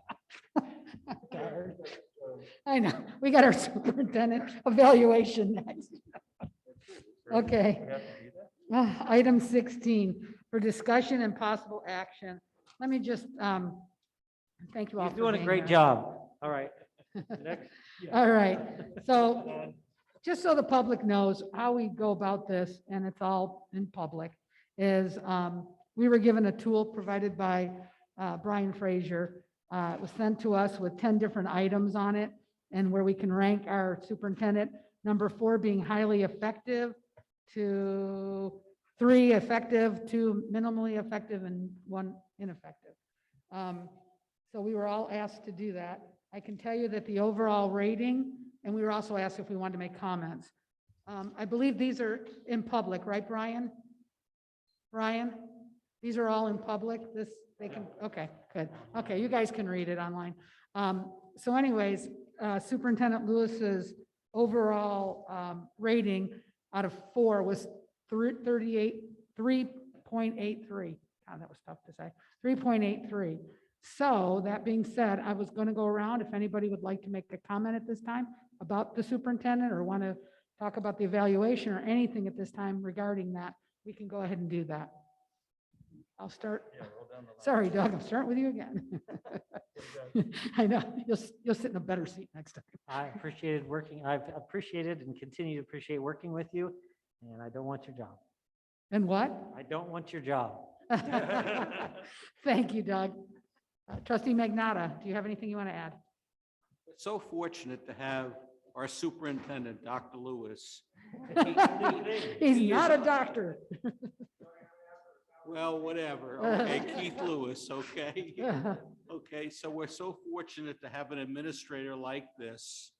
And with the staff that he has and the teachers that we have, it's exemplary. I think we're so fortunate in this school district. And I think that, being 50th in the nation, not Douglas County, we're probably number 1 in the nation. Thank you. Trustee Lehman. I filled out the framework. Mr. Lewis can see my comment, or he can, some of them are mine. You don't know which ones are mine. We've had good superintendents. Mr. Lewis is one in the line of good superintendents, but I want to say that I think he has done a fantastic job in communication. That's been a big plus over the last year, whenever you've been in the job. Communication with us, communication with the community. My friends and I joked that we were going to superimpose him in our Christmas cards last year because he called us every single night during that would have been awesome. I wish I would have thought about that. But I could talk about a lot of things, but I just want to mention communication.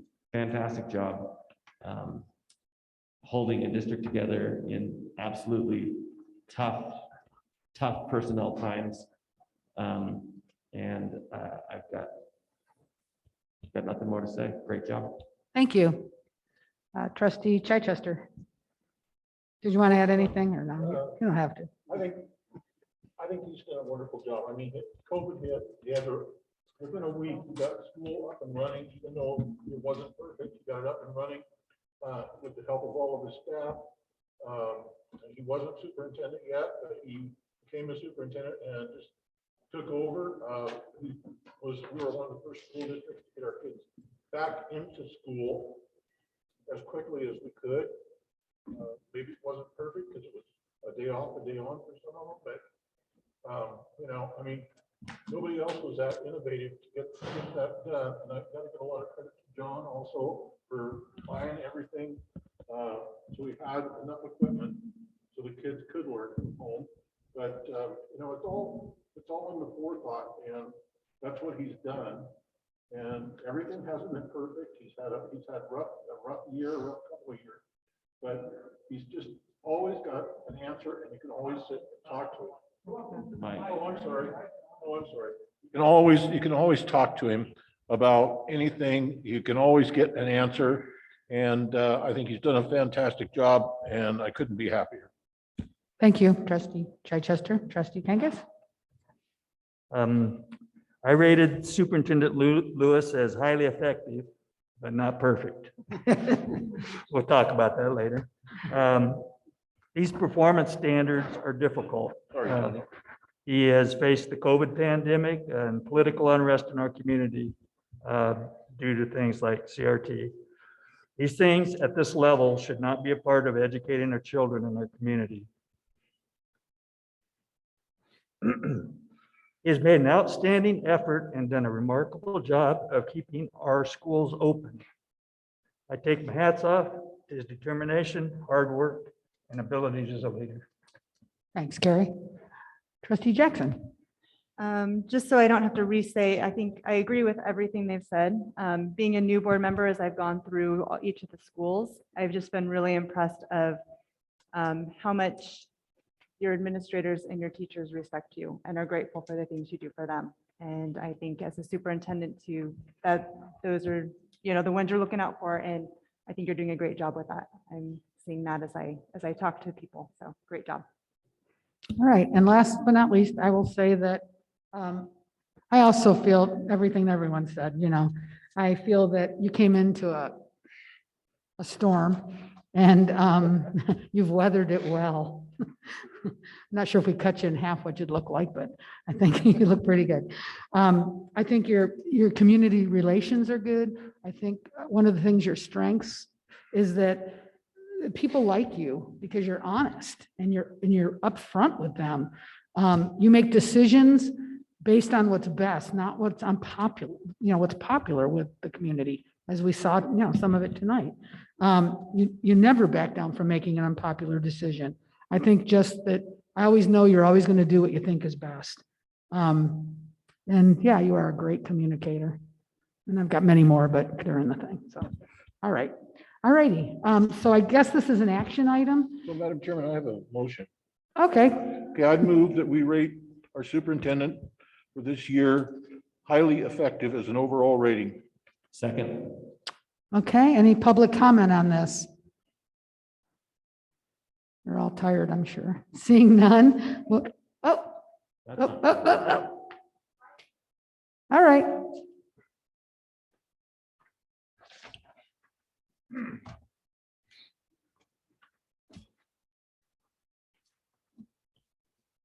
Good evening. I'm Rami Cronin-Mack, Executive Director of Education Services, and this is Brian Fraser, Executive Director of Area 2. Oh, I'm Area 3. Right. What was Or that? some area. We're in different areas. Anyway, I just want to take a moment. I know this meeting's gone long and you probably don't want to hear very much from us, but I want to take a moment to say this is my 31st year in education. And I stayed this year to work for that superintendent. And it's been hard. It's been a hard year. It's been hard 3 years, really, 2.5. But if he asked me, I'd probably say another. Like, that's how much respect I have for him, because I do think he does all the things that you talked about. He's transparent. He's a great communicator. He's a great leader. He encourages us. He questions us. He lets us know when we're doing the wrong thing, and he puts us on the right lane. And I just, I've worked for a lot of superintendents. I'm born and raised Douglas County, so I've known, my father worked for the school district, so I probably have known every superintendent that's been a person in Douglas County for like the last 55 years. Is that how old I am? So anyway, I wouldn't want to work for anybody else. And so I hope that you know that as you rate Mr. Lewis, he truly is exceptional, and we are very fortunate as a district that he is our leader. Thank you, Rami. I've already started the new nameplate of Dr. Lewis, so we'll go from there. Key step forward at an opportune time, but at a very difficult time has been mentioned here. I do believe the right person at the right time in a lot of things, and Keith has done that. Much of what Rami has reiterated, much of what you have keyed in on too. Also, from my standpoint, I thoroughly enjoy working with him. He challenges us to be our best. He challenges us to be involved. He challenges us to do what's right for both the students, but even most importantly, the staff. We are about students, but we also need to be there to support staff too. And Keith has done that. He's a very great communicator, but it's not just the communication piece. He feels it in the heart. So exceptional doctor, wherever label you want to put on him, is all very well due. This is probably one of the first times that I've actually had the opportunity to speak in praise of Keith and what he's been doing. So, and he holds nothing over Rami and us anymore. We're here because we want to be. We're here because we enjoy being here. We believe we're here because we are still making a difference. So, thanks. Thank you so much for your kind words on behalf of. Thank you, Brian. All right. Any other? Okay. At this time, we are going to move into closed session. Oh, sorry. I guess someone needs to make a motion to go into closed session. Okay. We're gonna vote on this evaluation. Holy moly. Oh, that's right. We have a motion. Sorry. All in favor? Aye. Anyone opposed? Motion passes 7-0. Holy moly, sorry. Now, I'll make a motion that we move to closed session pursuant to NRS 288.2204. Motion. Okay. Any public comment? Seeing none, we'll take it to a vote. All those in favor? Aye. Anyone opposed? It passes 7-0. We'll be into closed session. Okay, it is 7:30 and we're coming back into order. We will move on to item number 11, which is the DCSD self-insured health insurance plan. Proposed revision to plan for calendar year 2022. And I believe we have Mr. Mike Ashton talking to us about this item. Thank you for being here and thank you for waiting. Good evening. Good evening. I just want you to know I'll be at work in less than 12 hours. So it's good to see you again tonight.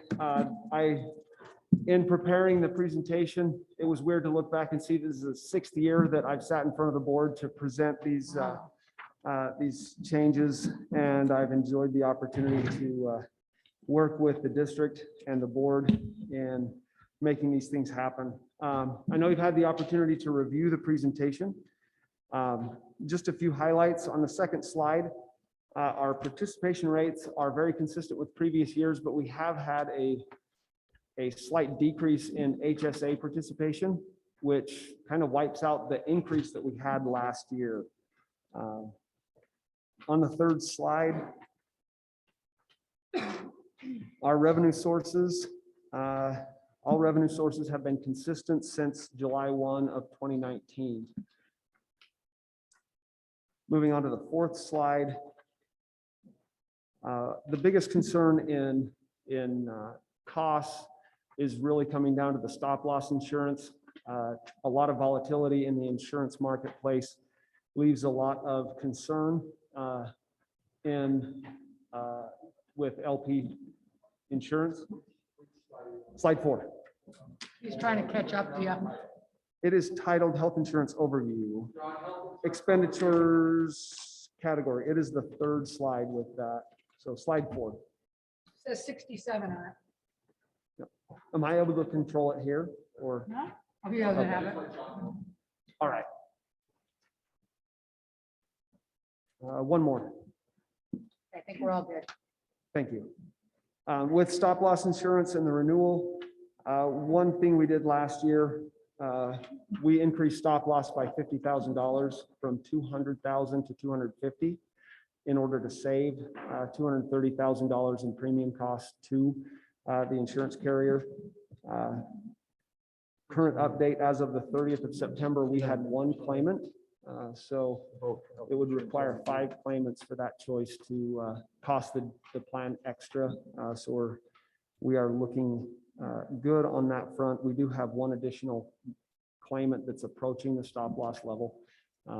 But again, those stop loss changes will be presented to the board in December as we look to renewal. Going on to slide 5.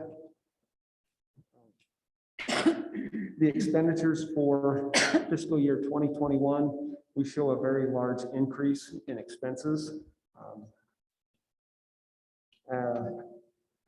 The expenses were increased over $1 million with a projection of only 327,000. So we were quite a bit surprised by the expense load. Looking back at the plan, we had 4 months that were $200,000 plus over the average for the previous year. That's the first time that's happened in the past 6 years, where we've usually had 1 month, possibly 2, where there's an extreme anomaly or difference between that and the average. But we were hit with 4 in the past calendar year, or the fiscal year, excuse me. Moving on to slide 6. Looking at our 5-year trend for our actual financials. So looking at claims costs particularly, we have a $1.5 million or more difference between the average of the previous 4 years. Noting this and the fact that through September 2nd or through September, 2 of the months were well above claims averages, but this time $400,000 and $300,000 above previous year average. The committee had a great deal of difficulty in making the decisions this year, more than I've ever been a part of. The proposal was very difficult to put together. And for the first time, our IBNR, which is the incurred but not reported, is approaching $1 million when that had held steady significantly closer to 750,000 for so many years. And we had a $100,000 increase in IBNR over the previous year. And we had seen a significant increase in that year. We're moving on to slide 7. Looking at those extreme averages with 6 of the previous 15 months being $200,000 plus over the average for the previous year, we have the largest projected deficit of 23% than we've ever seen. We did receive a $388,000 stop loss payment in October. That is not fully on the books at this point in time, as we haven't been able to see all the details for the month of October as of yet. I did want to bring that up. Moving on to slide 8. Comparison of projection and actuals over the past year or 4 years with the current year and projections. We see how extreme and in effect the past 15 months have been on our plan. So on slide 9, we have our IBNR consideration. With IBNR increasing, our ending fund balance has fallen into the yellow zone, causing the committee to make some drastic proposals in order to maintain the liquidity of the plan. Even with those changes, we have a projected ending fund balance in the around $1.2 million. So moving on to slide 10 and 11, we can quickly go over the proposed changes. The first change is an increase in premium. This would be the 3rd such increase since the May 2010 reduction of employer paid premiums. Likewise, an increase in dependent premiums. Again, it is a 3rd such increase over that time, though dependent premiums were not decreased in 2010. Items 3 and 4, an increase of deductibles and out-of-pocket. If you look at the numbers there, the first set are individual or changes to the individual deductible in and out of network. And each of those pairs of numbers are in network and out of network limits. Savings approximated on these items 3 and 4 are based on projections of amount of subscribers that would reach those deductible levels. And on slide 11, items 5 and 6, the savings projected there are based on recent average use over the annual life of the plan. And in 7 and 8, HSA deductibles and limits were adjusted to maintain equivalent proportions that were established by the committee in previous plan design. Are there any questions about the proposed changes?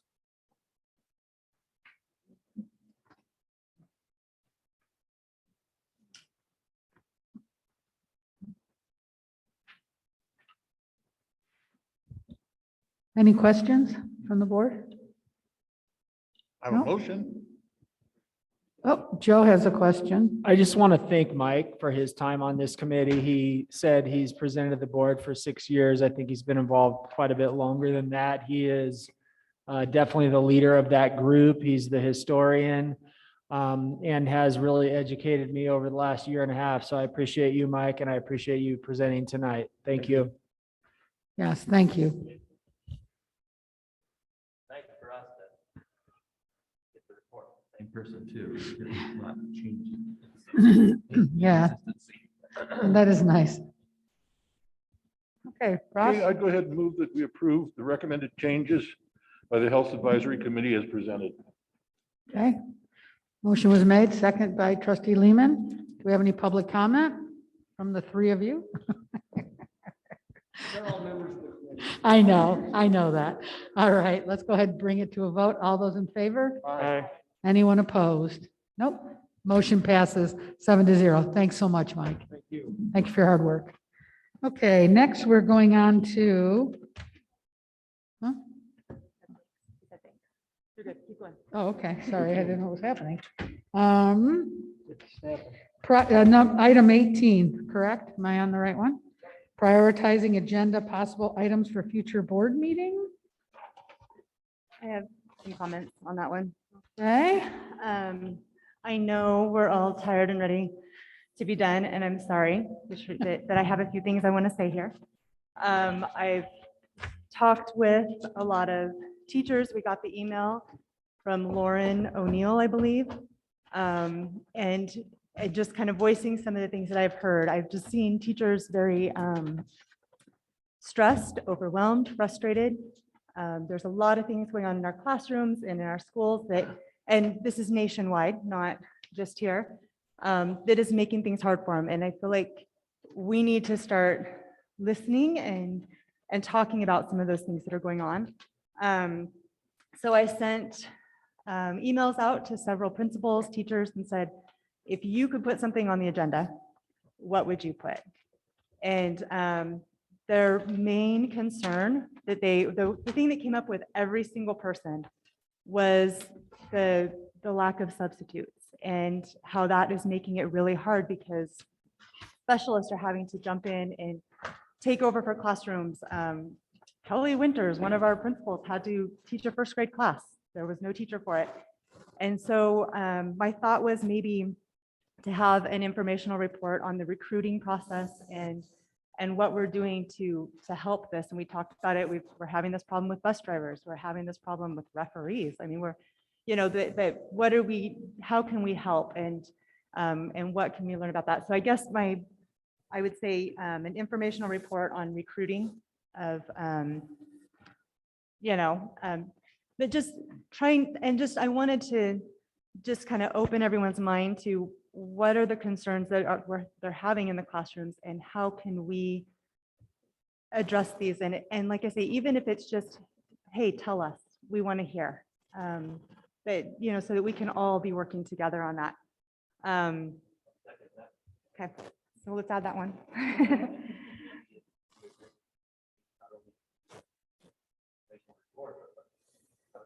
Discussion. Right. Yes, exactly. All right, perfect. Go for it.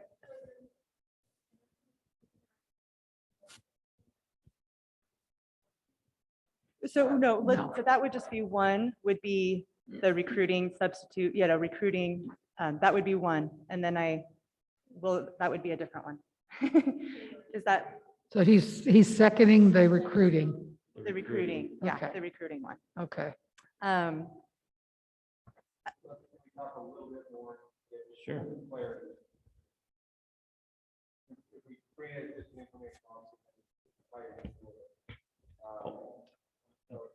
I think it's fine as a discussion item. I'm just saying, I don't think just a presentation is all we want. We want to be able to talk Yeah, about I it. don't think we need to take action. Okay. That's what I think. Another one I wanted to mention, which is what we mentioned briefly, was the, is it SB 543? The bill that, where it took all of our tax money and has now taken it to the state, and then that's bringing back to us as the pupil-centered funding. As I talk to people in the community, they have no idea, and they tell me I'm wrong. And I'm like, no, this bill passed. And so I know it's been mentioned before. I feel like we need to have an informational meeting on this and let the public know what is going on with our tax money and how we are being funded for our schools and what we are losing in this process. I mean, that's not really a good news item, but maybe it is a good news item to tell them what's happening. Sometimes when ideas come up in this forum, we don't necessarily second them, but we say to the superintendent, what can you tell us? Right? You know what I mean? Like, Okay. before actually putting it on the list, we say, hey, can we get some ideas? And so I agree, we need to educate people, but I'm not sure an agenda item is necessarily what we need for that. We might just need to say, hey, Keith, we need to educate the community. And then see, And that's you fine. know. and then look at it a month or two from now and see if we in do. different need an ways. agenda item. Okay. So that's my And thought that's there. fine. We used to speak about that a lot. There was a lot going on, a lot of lobbying going on, not only from the Superintendent's Association and actually some of our elected officials. And it kind of all died down, and it took the longest time to pull any teeth, to even find out where that was going. And they've been kind of sidelined since. So yes, it's a great, I'm very supportive of that discussion or item. It was kept a secret for so long, it seemed like. We talked about it, and nobody would commit to what they were doing. There were so many unknowns, and then it just happened and it kind of went away. So, yeah, I agree. Okay, Tony, you were going to say something? Thank you. Well, the biggest problem that we have is it used to be 20% of all the kids that went to college they wanted to be a teacher. Now it's only 2%. It's down to 2%. So no one's going to school to be a teacher anymore. Another thing is the state capitol, I don't know if they voted it in already, but to be a teacher, you only need a 2-year. Is that true? Not yet. They're trying to propose that so that we can get more teachers. So I don't know how we can accomplish when you don't have the students going to school to be a teacher. So how do we address that? Wouldn't be sitting in front of you, Tony, if I knew the answer to that. I'd be getting rich somewhere. Yes. It's a crisis, and I think until the nation understands the degree of the crisis, and that's going to be the issue, is, does it have to hit critical mass that we can't educate our students? And you're exactly right. I mean, we're in the state of Nevada, we're not even close. I mean, think about it, like Clark County that has 600 vacancies. I mean, that's mind-boggling. But in Douglas County, we can attract people with Lake Tahoe. We can attract people with the location, but we can't attract people because they can't live here. They can't afford it. Can't buy housing. There's no rentals. And so those are some of the discussions, I think, as we talk about some of that stuff in capital, in our capital planning is, how do we look at that differently? And, real estate market is not cheap. So it's not like, but there's, do we need to go out and purchase some property and invest in some housing for teachers in the future? But, people kind of laugh at you too, knowing what our budget is and property values. So Rob? Ross and I have agreed to remove the last item, the presentation by legal counsel on what the board cannot respond to during, can and cannot respond to. I'm just talking about future board agenda. Oh, okay, Yeah, got it, I okay. remember that. So, Yeah, okay, thank Ross you. just wasn't here last meeting. Okay, He only okay. chatted. Yeah. All righty. So is there anything else? I just have one more. Sorry, you guys. I do actually have a list that I'll do one more tonight. Okay. Yeah, we have to limit you, Heather. Yes. Really, do. No, just I'm trying to kidding. make it for the past 6 months that I There haven't you put anything go. on. I would also like, I'm trying to learn from Rob that I was going to say a report, but maybe a discussion on interventions to overcome where our students are at now from the past 18 months. I would love to have, a discussion report on that. I know that's a huge concern of our teachers and our specialists of getting them up to the reading levels, getting them to, so just a report and discussion on the interventions to overcome the loss in the last year and a half.